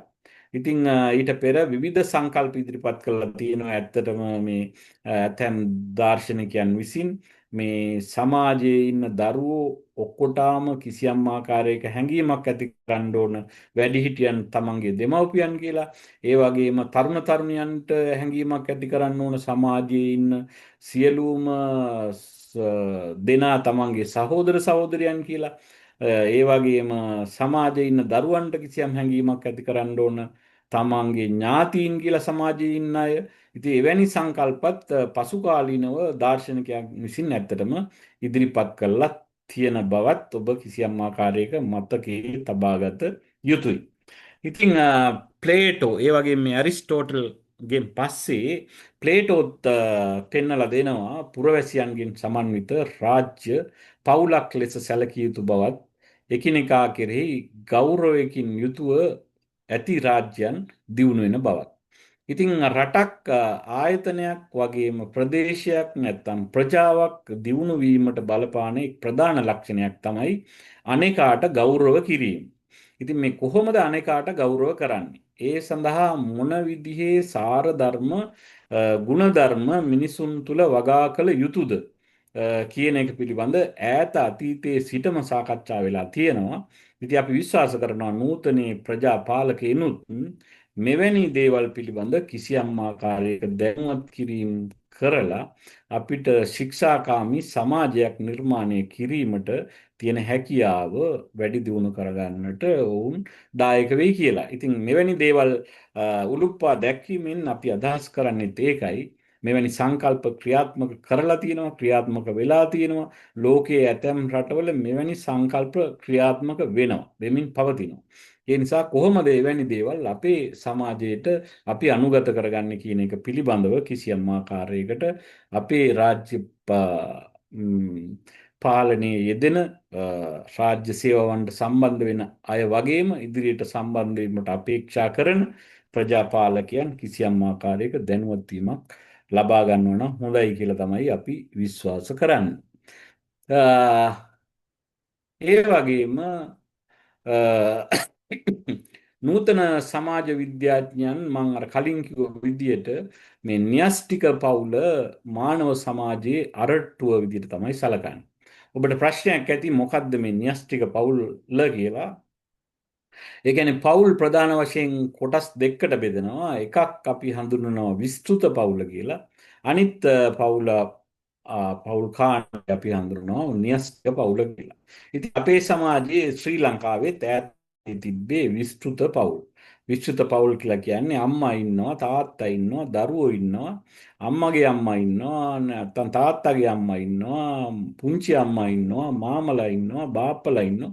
අපි ඔක්කොම එකට ගත කරපු අවධිය සමහර ගෙවල් වල පවුල් දෙක තුන ඉන්නවා. ඉතින් ඒ ලක්ෂණයට අපි කියනවා මේ විස්තෘත පවුල් කියලා. විසිරිලා හිටියේ ඒ හේතුව නිසාම විශේෂයෙන් අපේ ආච්චිලා සීයලාගේ රැකවරණය අපේ දරුවන්ට ලැබුණා. ඉතින් ඊටාම හොඳ ක්‍රමයක් කියලා ඒක කියනවා. නමුත් සමාජ පරිවර්තනයත් එක්ක නැත්නම් සමාජ පරිණාමයත් එක්ක මේ විස්තෘත පවුල කිසියම් ආකාරයකින් වියැකී ගිහිල්ලා න්‍යෂ්ටික පවුලක් බවට අද මේ පවුල් ඒකකය පත් වෙලා තියෙනවා. අපේ රටේ විතරක් නෙමෙයි බොහෝ රටවල අද අම්මයි තාත්තයි දරුවෝයි ඉන්න පවුලට තමයි න්‍යෂ්ටික පවුල කියලා කියන්නේ. ඉතින් නූතන සමාජ විද්‍යාඥයන් ඉතාමත් අගය කරනවා මේ න්‍යෂ්ටික පවුලක් තියෙන එක හොඳයි. අම්මයි තාත්තයි දරුවනුයි එකට ඉන්න එක හොඳයි. ඉතින් ඒක තමයි සමාජ අරටුව කියලා. කියන්නේ විධිමත් විනයගරුක ශික්ෂාකාමී සමාජයක් නිර්මාණය කරන්නට මේ න්‍යෂ්ටික පවුලක් තියෙන්න ඕන කියන කාරණය තමයි සමාජ විද්‍යාඥයන් කියන්නේ. ඉතින් මේ න්‍යෂ්ටික පවුල තුළ පවතින විවිධ සම්මතයන් මානව සංහතියේ විශිෂ්ටත්වයේ පෙන්눔 කරනවා කියලා නූතන සමාජ විද්‍යාඥයන් මත පළ කරනවා. පෙම තත්ත්වය තුළ පිරිමින් සහ ගැහැණුන් තම පවුල් ඒකකයේ වෙනුවෙන් දැඩි අයිතියක් පළ කරලා තියෙනවා කියන එක පිළිබඳවත් සමාජ විද්‍යාඥයන් මත පළ කරලා තියෙනවා. ඒ කියන්නේ තමන්ගේ පවුල ගොඩනගා ගන්න ඕන, තමන්ගේ දරුවෝ දියුණු කරන්න ඕන කියන කිසියම් ආකාරයක ආත්මාර්ථකාමී හැඟීමක්. අපි දන්නේ ඒක ආත්මාර්ථකාමී හැඟීමක් කියන එක හොඳයිද නැද්ද කියලා. නමුත් කොයි ආකාරයෙන් කිව්වත් ඒක කිසියම් ආකාරයක ආත්මාර්ථකාමී හැඟීමක් තමයි. ඉතින් මේ தත්ත්වය තුළ අම්මලා තාත්තලා නිතරම උත්සාහ කරනවා තමන්ගේ දරුවන් ට වඩා ඒ කියන්නේ අනිත් දරුවන්ට වඩා තමන්ගේ දරුවන්ට වැඩි අයිතීන් ලබා දීමට, වැඩි වරප්‍රසාද ලබා දීමට, වැඩි සත්පහසුකම් ලබා දීමට, වැඩි අවස්ථාවන් ලබා දීමට කටයුතු කරනවා. ඒක සාමාන්‍ය සිරිතක්. මේක සාමාන්‍ය පවුල්වල වගේම රාජ්‍ය සම්බන්ධයෙන්ද විශේෂ ලක්ෂණයක් කියලා බොහෝ මානවවාදීන් නැත්නම් සමාජ විද්‍යාඥයන් සමාජ චින්තකයන් කියනවා. ඉතින් රාජ්‍යයක් සම්බන්ධයෙන් ගත්තහමත් ඇතැම් පියවරු උත්සාහ කරනවා තමාගෙන් පස්සේ තමාගේ පුතා පාලකයා බවට පත් කළ යුතු බවට. මේක හුදෙක් ලෝකයේ බොහෝ රටවල වෙලා තියෙන දෙයක්. තාත්තගෙන් පස්සේ ඒකාධිපති පාලකයෝ ඉන්න රටවල දක්නට ලැබෙන විශේෂ ලක්ෂණයක් තමයි තාත්තගෙන් පස්සේ අනිවාර්යයෙන්ම මේ පුතාට පාලන බලය ලබා දීමට කටයුතු කිරීම. ඒක එන්නේ මෙවැනි පවුල් වාතාවරණයක් තුල කියලා තමයි බොහෝ සමාජ චින්තකයන් කියන්නේ. ඉතින් මේ සමාවෙන්න නමුත් මේක මේ නූතන රාජ්‍යයන්ට නැත්තම් නූතන සමාජ ක්‍රමයට ගැලපෙන්නක් නෙවෙයි. ප්‍රජාතන්ත්‍රවාදී රටවලට ඒක ගැලපෙන්නේ නැහැ.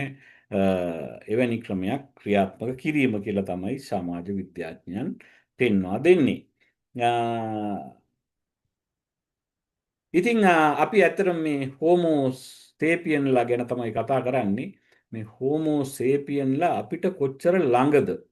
ඒ කියන්නේ ඈත අතීතයේ අපේ මුතුන් මිත්තෝ අපිට කොච්චර ළඟද? ඔවුන් කරපු දේවල්ම නේද අපි කිසියම් ආකාරයක නවීකරණකින් යුතුව මේ කරමින් සිටින්නේ කියන අදහස තමයි ඇත්තටම ඔබට මේ කරුණ වලින් පැහැදිලි වෙන්නේ කියලා මම විශ්වාස කරනවා. ඉතින් අතීතයේ මේ හෝමෝ සේපියන්ලා ආපු ගමන් මග ඒ තරම් ලෙහෙසි පහසු ගමනක් කියලා අපි විශ්වාස කරන්නේ නැහැ. ඔවුන් කොයිතරම්නම් දුක් දෝමනස්යන් වින්දනය කරන්නට ඇද්ද? ඒ වගේම කොයිතරම්නම් ජීවිත පූජා කරන්නට ඇද්ද?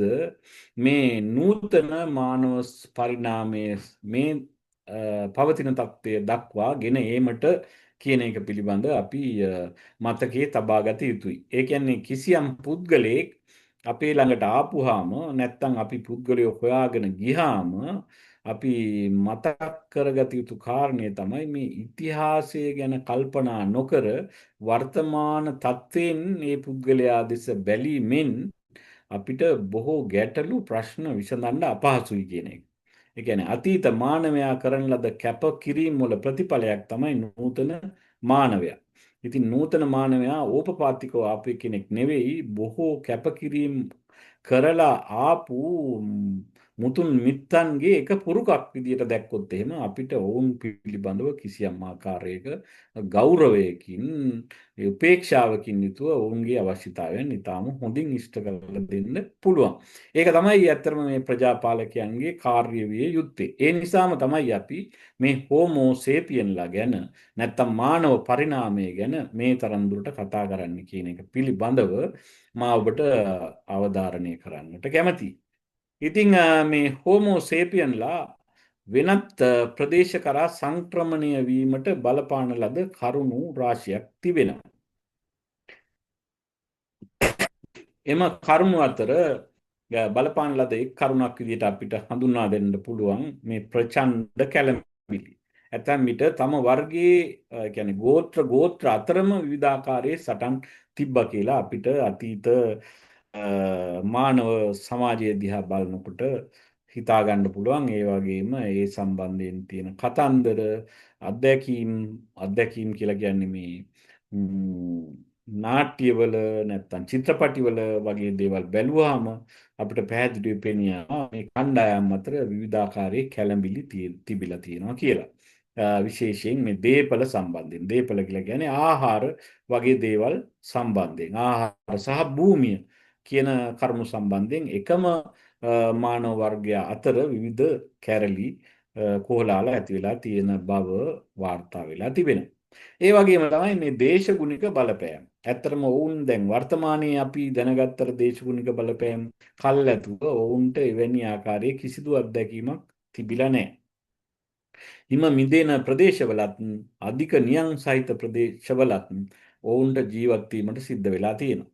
ඉතින් ඔවුන් කල්පනා කරනවා කොහොමද මේ දේශගුණික බලපෑම් වලින් බාධක වලින් අපි විතැන් වෙලා වෙනත් ප්‍රදේශ කරා යන්නේ කියන පිළිබඳ අදහස ඔවුන්ට ඇවිල්ලා තියෙනවා. ඒකත් එක්තරා ආකාරයක හේතුවක් ඔවුන් වෙනත් ප්‍රදේශ කරා සොයාගෙන යාමට. ඒ විතරක් නෙමෙයි මේ නායකයන්ගේ පෙළඹවීම ඊට හේතු වෙලා තිනවා. අපි කිව්වා දැන් ගෝත්‍රයක් විදිහට ගත්තොත් ගෝත්‍රයක නායකයෙක් ඉන්නවා නැත්නම් කණ්ඩායමක නායකයෙක් ඉන්නවා. නායකයා යෝජනා කරනවා දැන් අපි මේ ප්‍රදේශයේ හිටිය ඇති දැන් ඉන්න සත්තු ප්‍රමාණය මදි අනාගතයේ අපිට ලබා ගන්න තියෙන ආහාරවල ප්‍රමාණය අඩු වෙන්න පුළුවන්. ඒ නිසා අපි කිසියම් ආකාරයකට මේ ප්‍රදේශේ හැරලා වෙනත් ප්‍රදේශ කරා යන්න ඕන කියලා. ඉතින් දැන් විශේෂයෙන්ම අප්‍රිකාවේ එහෙම බලපාපු එක කාරණයක් තමයි ඔවුන් හිටපු කැලෑවල මහා ප්‍රමාණ නැත්නම් විශාල ප්‍රමාණයේ සතුන් හීන වෙලා යන්න පටන් ගත්තා අධික ලෙස මස් පරිභෝජනය කිරීම නිසා. ඒ හේතුව නිසාම ඔවුන්ට වෙනත් ප්‍රදේශ කරා යාමට සිදු වුණා. ඒ සඳහා නායකින් කිසියම් ආකාරයක පෙළඹවීමක් ඇති කරලා තියෙනවා. ඒකත් එක්තරා ආකාරයක හේතුවක් තමයි මේ සේපියන්වරු නැත්තම් මානවයන් සංක්‍රමණය වීමට. ඉතින් ඇත්තටම අපි කිව්වට මේ මානවයාගේ මේ සංක්‍රමණය එක්තරා අතකින් හුදෙක් ආහාර සොයා ගිය ගමනක්ම නෙවෙයි. පසු කාලීනව අපි කිව්වා කිසියම් ආකාරයක බුද්ධිමය මට්ටමක් මොවුන් තුළ දක්නට ලැබුණා කියලා. ඔවුන්ට අවශ්‍ය වුණා ලෝකය කොහොමද තියෙන්නේ කියන එක පිළිබඳව නැත්තම් ලෝකයේ තියෙන දේවල් පිළිබඳව දැනගන්න. ඒකත් එක් හේතුවක් වෙනවා මේ මානවයා සංක්‍රමණය වීමට. මේ මානව සංක්‍රමණයේදී ඔවුන් බොහෝ දේවල් ඇත්තටම අලුත් දේවල් ගොඩක් දේවල් ඔවුන් හොයාගෙන තියෙනවා. අලුත් අත්දැකීම් ඔවුන් ලබලා තියෙනවා. ඒ කියන්නේ අලුත් ශාක වර්ග මොනවාද? ශාක වලින් ආහාර ලබා ගන්නේ කොහොමද? ඊට පස්සේ අලුත් සත්ව වර්ග මොනුන්ද? ඊට පස්සේ ඇලදොල ගංගා ගලන්නේ කෙසේද? උල්පත් ආරම්භ වන්නේ කොහෙන්ද? වගේ දේවල් සතුන් වැඩියෙන් ලගින්නේ කොයි වගේ ප්‍රදේශවලද? ගල් ගුහා ආශ්‍රිතව කොහොමද සත්තු ජීවත් වෙන්නේ? වගේ දේවල් පිළිබඳව විශේෂයෙන් ඔවුන් අවධානය යොමු කරලා තියෙනවා. ඒ වගේම තමයි ලෙඩක් හැදුනොත් කොහොමද ඒ ලෙඩට බෙහෙත් කරන්නේ? මොන වගේ ශාකද ඒ සඳහා උපයෝගී කරගන්නේ? විශේෂයෙන් සර්පයන් කෑවහම මොකද කරන්නේ? ඒ සඳහා කරන්න ඕන දේවල් මොනවාද වගේ දේවල් පිළිබඳ. ඉදිරියට එන සිංහයෙක් කොහොමද මේ මර්ධනය කරගන්නේ වගේ දේවල් පිළිබඳව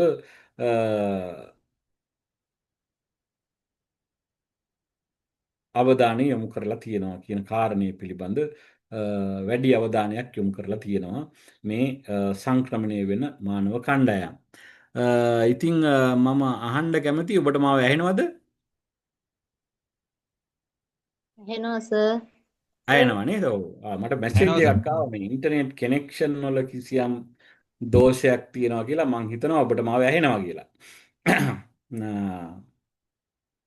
ඔව් අපි ඉදිරියට යන් අපි කියමින් හිටියේ මේ මානව කණ්ඩායම් වල ගමන් මග නැත්තම් සංක්‍රමණය වුණේ කොහොමද කියන එක. ඇත්තටම අපි කිව්වේ ඔවුන්ගේ ප්‍රධාන අරමුණ වුණේ ආහාර සොයා යාම කියලා. තත්ත්වය යන අතරතුර ඔවුන් බොහෝ දේවල් ඉගෙන ගන්නත් මේ ගමන උපයෝගී කරගත්තා කියලා බොහෝ සමාජ චින්තකයන් මත පළ කරනවා. ඒ වගේම මේ ගමන්වලදී ඔවුන් බොහෝ දේවල් හොයාගත්තා කියලා කියනවා. ඔවුන් සියලු දෑ ඉගෙන ගන්නට ඇත්තේ ඇත්තටම මේ සබහාදාම ඇසුරෙන් කියලා තමයි කියන්නේ. සබහාදාම ඒ කියන්නේ කාලයකට වහින්නේ කොහමද? කාලයකට පහ යන්නේ කොහමද? කාලයකට සීතල හිම මිදෙන්නේ කොහමද?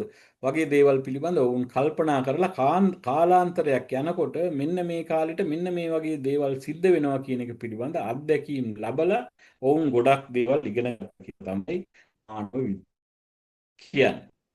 ඉතින් ඔවුන් ඒ කාලේ මං කලින් කිව්ව විදිහටම ඔවුන් ඒ කාලේ විශ්වාස කරපු දෙයක් තමයි අදත් අපි ඒ ආකාරයෙන් බොහෝ අය විශ්වාස කරනවා මේ ස්වාභාවික හැම වස්තුවකටම කිසියම් ආකාරයක ජීවයක් තියෙනවා කියලා. නැත්තම් පණ තියෙනවා කියලා. ඒ නිසාම මේ අපිත් වර්තමානයේ මම හිතන්නේ වර්තමානයේ බොහෝ සමාජ කණ්ඩායම් ඒ කාලෙත් රෝගී වූට භූත ආත්ම වලට කන්න ලව් කරලා තියෙනවා මේ රෝගය සුව කරලා දෙන්න කියලා. මම අර කලින් කිව්ව විදිහට අපේ වර්තමානයේත් ඒ කන්න ලව් කිරීම ඒ ආකාරයෙන්ම සිද්ධ කරනවා. රූස් ගහක් ළඟට ගිහිල්ලා තමන්ගේ කන්න ලව් ඉදිරිපත් කරන ලෙඩ සුව කරලා දෙන්න නැත්නම් තමන්ගේ ප්‍රාර්ථනා ඉෂ්ට කරලා දෙන්න කියලා. අපි දකිනවා වර්තමානයේ පවා බොහෝ රූස් ගස් යට පහන් පත්තු වෙන ආකාරය. ඉතින් තවත් එක ක්‍රමයක් තමයි මුවෙකුට කියනවා ගිහිල්ලා තමන්ගේ කන්න ලව්. ඒ කියන්නේ පණ සියන සත්වයකට ගිහිල්ලා තමන්ගේ දුක, දෝමනස්ස, වේදනාවන් කියනවා. ඉතින් ඔබට මේ පිළිබඳ කිසියම් ආකාරයක මතකයක් තියෙනවා නම් ලෙනාඩ් වුල්ෆ් විසින් ලියන ලද බැද්දේගම නවකතාවේ පුංචි හාමි තියාගෙන ඉන්නවා පුංචි මුව පැටියෙක්. ඉතින් ගමේ ඔක්කොම කියනවා මේ පුංචි මුව පැටියාගේ වස්දොස් නිසා තමයි ගම මේ තරම් පාළුවට ගිහිල්ලා තියෙන්නේ. ගමේ අස්වැන්න අඩු වෙන්නේ, මිනිස්සු මිය යන්න හේතු වෙලා තියෙන්නේ වගේ කතන්දර මෙහෙත් තිබිලා තියෙනවා. ඒ කියන්නේ මුවා කිසියම් ආකාරයක භූතාත්මයක් විදිහට සලකපු සමාජයක් ඈත අතීතයේ ඉඳලා තියෙනවා. ඈත අතීතයේ ඉඳලා නෙමෙයි, මේ වර්තමාන 1900 ගණන් වල 1908 තමයි හම්බන්තොට ලෙනාඩ් ඩුල්ෆ් සහකාර ආණ්ඩු ඒජන්තවරයා විදිහට කටයුතු කළේ.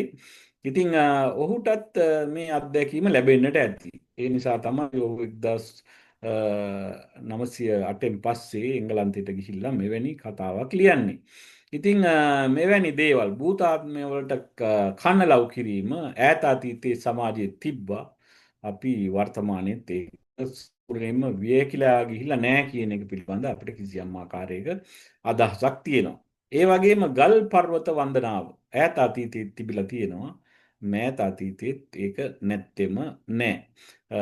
විශාල ගල් පර්වත වලට වන්දනාමාන කරන විවිධ මානව කණ්ඩායම් අපට හමු වෙලා තියෙනවා. ඉතින් මේ ස්වාභාවික දේවල් වලට ජීවයක් ඇති කියලා කන ලව් කිරීම ඈත අතීතයේ සහ මෑත සමාජය තුළ දක්නට ලැබෙන විශේෂ ලක්ෂණයක්. ඒ වගේම තමයි පහුකාලීනව, ඒ කියන්නේ මානව සමාජයේ පරිණාමය වෙනකොට මේ එක එක දේවල් සඳහා විශේෂ වූ පුද්ගලයන් පිරිසක් බිහි වෙලා තියෙනවා. භූතාත්ම වලට කතා කරන්න පුළුවන් කණ්ඩායමක් බිහි වෙලා තියෙනවා.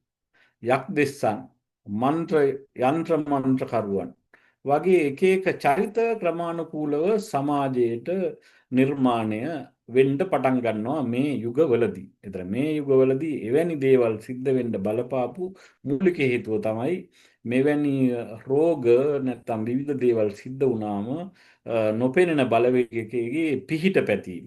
ඒක උපයෝගී කරගන්නවා ඇතැම් පුද්ගලයන් තමන්ගේ ජීවන වෘත්තිය විදියට සකස් කරගන්න. මේ යක්දෙස්සන්, යන්ත්‍ර මන්ත්‍රකරුවන් පසුකාලීනව ඒක ඔවුන්ගේ රැකියාවක් බවට පත් කරගන්නවා. සාමාන්‍ය ජනතාව බහණ්ඩ වලින් ඔවුන්ගේ ගාස්තුව මේ වගේ අයට ගෙවන්න පටන් ගන්නවා.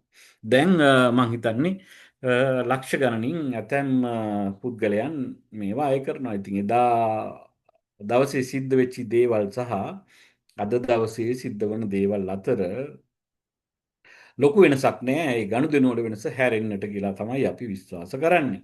ඉතින් ඒ වගේ දේවල් පිළිබඳව අපේ ප්‍රජාපාලකින්ද කිසියම් ආකාරයක අවබෝධයක් තිබිය යුතුයි කියලා අපි විශ්වාස කරනවා. නූතනයේ සිදුවන මේ අභිචාර විධි සඳහා පදනම වැටි ඇත්තේ මේ හෝමෝ සේපියන් යුගයේදී බව අපිට ඒ අනුව පැහැදිලි. ජීවිත ඉල්ලලා එදත් භූතාත්ම වලට මිනිස්සු කන්න ලව් කරා. අදත් ඒ වගේම ජීවිත ඉල්ලලා කන්න ලව් කරනවා. ඉතින් අපි මොනවා කිව්වත් මිනිස්සුන්ගේ දක්නට ලැබෙන විශේෂ ලක්ෂණය තමයි ලෙඩ රෝග හැදුනාම, ඥාතියෙකුට අනතුරක් වුණාම, ඥාතියෙකුට ලෙඩක් රෝගයක් හැදුනාම අපි කොහොම හරි අපේ හිත සනසගන්න නැත්තම් ඒ නෑදෑයාගේ, හිතවතාගේ, ඥාතියාගේ ඒ தත්ත්වය මගහරවා ගන්න කාගෙන් හරි පීඩක් පතලා අපේ හිත සතුට කරගන්න අපි උත්සාහ කිරීම සම්පූර්ණයෙන් වැරදි කියලා අපිට තර්ක කරන්න හැකියාවක් නැහැ. මිනිස්සුන්ගේ එවැනි ලක්ෂණ වලට අපිට වෙනත් ආකාරයක විවේචන ඉදිරිපත් කිරීමේ හැකියාවක් නැහැ. නමුත් ඒ තත්ත්වයන් මොනවද කියන එක පිළිබඳ ප්‍රජාපාලකයන්ට යම් තරමකට අවබෝධයක් තිබිය යුතුයි. ඒවා ඍජුවම ප්‍රතික්ෂේප කිරීමට පෙර කියලායි අපි විශ්වාස කරන්නේ.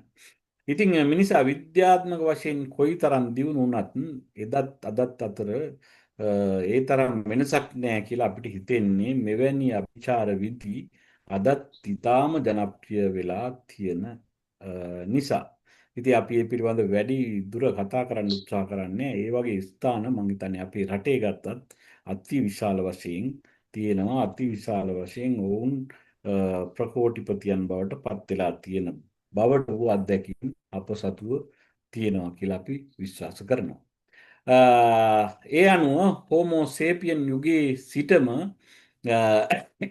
මේ මිත්‍යා මතවල තිබ්බ අත්දැකීම් වගේම හෝමෝ සේපියන් යුගයේ සිටම යුද අත්දැකීම් වලටත් අපිට මූණ දෙන්න හැකියාව ලැබිලා තියෙනවා. මේ යුද්ධ පටන්ගෙන තියෙන්නේ ඇත්තටම එක්තරා ආකාරයකින් හෝමෝ සේපියන් අවදියේ ඉඳලා. ඒ කියන්නේ මානවයාගේ කලහකාරී බව ප්‍රචණ්ඩත්වය හදිස්සියේ මේ සමාජයට පහළ වෙච්ච දෙයක් නෙමෙයි. අපේ අතීත මානවයාගේ ජානවල ලේනාරවල පවා තිබුණු දෙයක් තමයි මේ ප්‍රචණ්ඩත්වය සහ කලහකාරී බව. ඉතින් නූතන සමාජයේ ඒ ලක්ෂණ අපිට දක්නට ලැබෙනවා. එහෙනම් කොහොමද අපි ඊට වඩා ශිෂ්ට සම්පන්න විදියට මේ ගනුදෙනුව කරන්නේ කියන එක පිළිබඳව තමයි නූතන මානව යන් වෙනුවෙන් වැඩ කරන මේ ප්‍රජාපාලකයන්ට කල්පනා කරන්නට තියෙන්නේ. ඉතින් ඒ සඳහා ප්‍රජාපාලකයන්ට මොනතරම් කාර්යභාරයක් ඉෂ්ට කරන්න තියෙනවද කියන එක පිළිබඳ ඔබට කිසියම් ආකාරයක පැහැදිලි වීමක් වෙනවා ඇති කියලා මම විශ්වාස කරනවා. ඉතින් මේ මානවයා මේ ආකාරයෙන් ප්‍රචණ්ඩ විදියට හැසිරීලා තියෙනවා. කලබල කරගෙන තියෙනවා, එකිනෙකා මරාගෙන තියෙනවා කියන එක පිළිබඳව සාක්ෂි අනන්තවත් ඈත අතීතයේ කරන ලද කැණීම් වලින් සනාථ වෙලා තියෙනවා. මේකට එක් උදාහරණයක් තමයි මේ බව සනාථ කරන පොසිල රාශියක් යුරෝපයේ ඩැනියුබ් ගංගා නිම්නයෙන් හම්බෙලා තියෙනවා. ඒ කියන්නේ පොසිල කියන ඒවා පොසිල කියන්නේ මොකක්ද කියන එක පිළිබඳව මම ඔබට කලින් පැහැදිලි කිරීමක් කරා. පොසිල කියන්නේ මානව සහ ඒ කියන්නේ සත්ව සහ ශාකවල අවශේෂයන්. ඒවා ඇටකටු වෙන්න පුළුවන්, වෙනත් අඩිපාරවල් වෙන්න පුළුවන්, වෙනත් දේවල් වෙන්න පුළුවන්. ඒ සියල්ල අඩිපාරවල් කියන අප උදාහරණයක් විදිහට ලාවා මතින් ගිය අඩිපාරවල් දක්නට ලැබුණා කියලා ඇතැම් පුරාවිද්‍යාඥයන් සොයාගෙන තියෙනවා. ඊළඟට මෑතකදී තවත් නව සොයා ගැනීම් රාශියක් සිද්ධ වෙලා තියෙනවා. මේ අතීතයේදී තිබ්බ ක්‍රියාකාරකම් සනාථ කෙරෙන. ඉතින් මෙන්න මේ ඩැනියුබ් ගංගාවේ ගංගා නිම්නයෙන් හම්බ වෙච්ච ඇටකටු වලින් සනාථ වෙලා තියෙනවා ළමයි අතිවිශාල පිරිසක් මිය ගිහිල්ලා, කාන්තාවන් වැඩිහිටියන් විශාල පිරිසක් මිය ගිහිල්ලා කියන එක.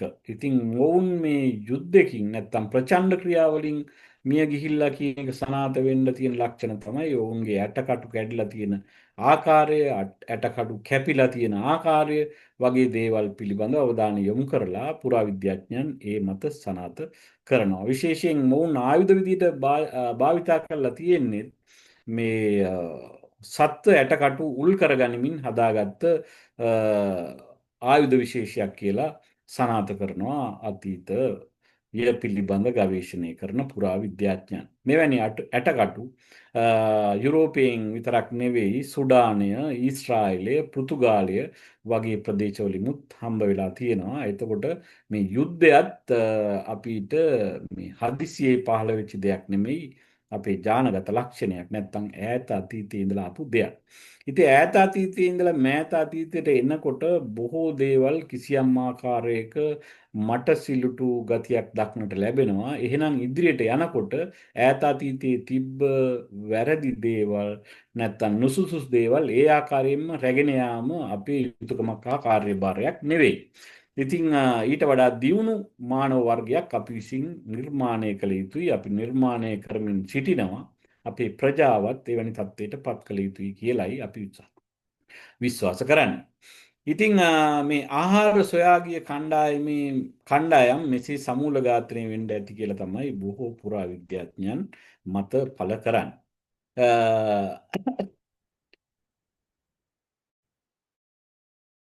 ඉතින් මේ මානව වංශ කතාවට උරුම වෙච්චි එක් සුවිශේෂී ජයග්‍රහී අවස්ථාවක් තමයි මේ හෝමෝ සේපියන් මානවයා සාගරය තරණය කිරීම. මේ සාගරය තරණය කිරීම සම්බන්ධයෙන් මම හිතන්නේ අති විශාල කතන්දර රාශියක් තියෙනවා. ඔවුන් ඒ සඳහා ගන්නා ලද උත්සාහයන්, ඔවුන් කොහොමද අතීතයේ වෙන වෙන රටවල් හොයාගෙන ගියේ, වෙන වෙන රටවල් හොයාගෙන ගියාම දක්නට ලැබුණු විශේෂ දේවල් මොනවාද වගේ දේවල් පිළිබඳව ඇත්තටම මේ මෑතකදී හොයාගෙන තියෙනවා මේ හෝමෝ සේපියන් වරු සයිබීරියාවේ ඉඳලා ඇලස්කාවට යනකොට විශාල ඒ කියන්නේ සයිබීරියාව කියලා කියන්නේ රුසියාවේ කෙළවර, ඇලස්කාව කියලා කියන්නේ ඇමරිකාවේ කෙළවර. ඉතින් ඒ කෙළවල් දෙක එකට වෙලා තිබ්බා කියලා කියනවා. ඒ කියන්නේ භූමියක් විදියට එකට තිබිලා තියෙන්නේ. දැන් තමයි මේ ඒවා වෙන් වෙලා තියෙන්නේ සාගරේ. ඉතින් සමුද්‍ර සංධි වලින්. ඉතින් ඒ පිළිබඳ හරි අස්කතා තියෙනවා. මෑතකදී හොයාගන්න ලැබුවා ඇත්තටම ඔය සයිබීරියාවේ විශේෂයෙන් මේ මොනවාද විශේෂයෙන් අයිස් යට තිබිලා තියෙන මේ මොනවාද අපිට මෑත කාලේ වැළඳුණු කොවිඩ් රෝගයට අදාළ දේවල් වලට සම්බන්ධ ගොඩක් ඒවා මේ ප්‍රදේශවලින් හොයාගත්තා කියලා මෑත කාලීන පර්යේෂණ වලින්. එතකොට මේ ගමන් මාර්ග කොයිතරම්නම් දුක් දෝමනස්යන් යුතු ගමන් මගක් වෙන්න ඇද්ද කියන එක පිළිබඳ ඔබට කිසියම් ආකාරයක අදහසක් ලබා ගන්න පුළුවන්. ඉතින් අපි මේ හෝමෝ සේපියන්ලා තමන්ගේ ප්‍රදේශ අත්හැරලා ලෝකයේ විවිධ රටවල් කරා ගිය ගමන ඊටාම දුකෙන් ශෝකයෙන් සහ වේදනාවෙන් සහ විවිධ අත්දැකීම් මතින් ගිය ගමනක්. ඒ ගමන පිළිබඳව මම හිතන්නේ වැඩිදුර අපි සාකච්ඡා කළ යුතුයි. අපි විශ්වාස කරනවා ඒ පිළිබඳ වෙනත් දවසක සාකච්ඡා කිරීම වඩා යෝග්‍යයි කියලා.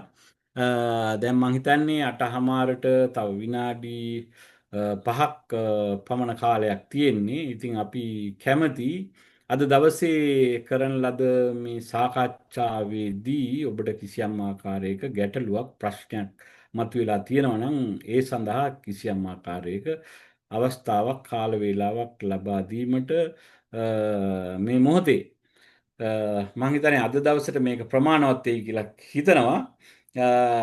ඔබට ඉතා හොඳින් ඊළඟ දවසේ ඊළඟ පියවරට යාමට හැකියාව තිබෙන නිසා. ඉතින් මම අහන්න කැමතියි අපිත් එක්ක සම්බන්ධලා ඉන්න අපේ හිතවතුන්ගෙන් අද දවසේ කරන ලද මේ දේශනේ ආශ්‍රයෙන් ඔබට අපහැදිලි තැනක් තියෙනවා නම් අපිට කිසියම් ආකාරයක පිළිතුරක් ලබා දීමේ හැකියාව තියෙනවා.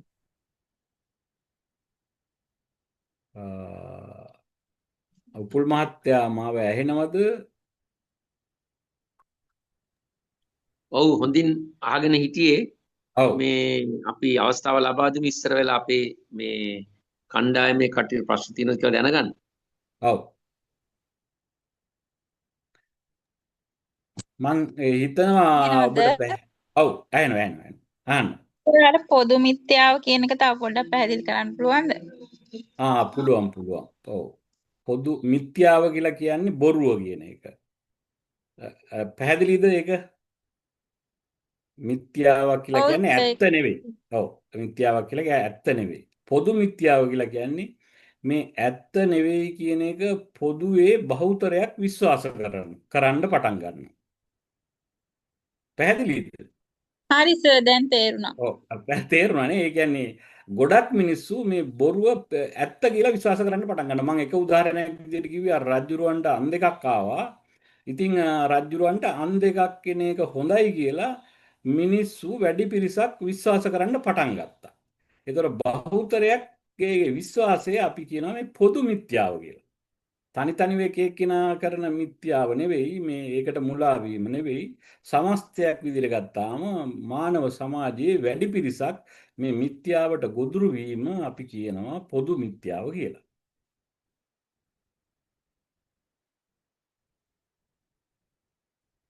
ඔව් මම විශ්වාස කරනවා අද දවසේ කරන ලද මේ හෝමෝ සේපියන්ගේ කතන්දර වලින් නැත්තම් ගමන් මාර්ගයෙන් ගොඩක් දේවල් ඔබ ඉගෙන ගන්න ඇති කියලා. ඒ කියන්නේ ඔබට පැහැදිලි වෙනවා ඇති අපි මේ තරම් දුර ආවට මිලියන අවුරුදු 50කට පෙර ඉඳලා වර්තමානයට ආවට එදා මිනිස්සු සහ අපි අතර කිසියම් ආකාරයක තාක්ෂණමය වශයෙන් වෙනස් වීම තිබ්බත් චර්යාවන් වශයෙන් ඒ තරම් ලොකු වෙනසක් දක්වන්න ලැබෙන්නේ නැහැ.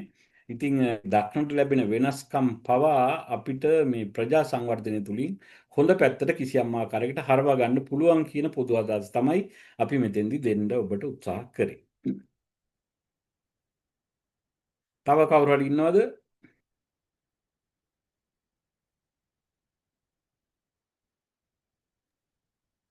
හොඳයි මම හිතන්නේ මේ පැහැදිලි ඇති හැමෝටම මොකද ඊටාම හොඳට පැහැදිලි වෙන විදිහට අපිට දේශකතුමා ලබා දුන්න හින්දා ඒ කරුණු කාරණා මේ අද දවසේ මේ දැනුවත් කරන්න ඕනේ හැම දිනාටම විශේෂ දෙයක් තියෙනවා අද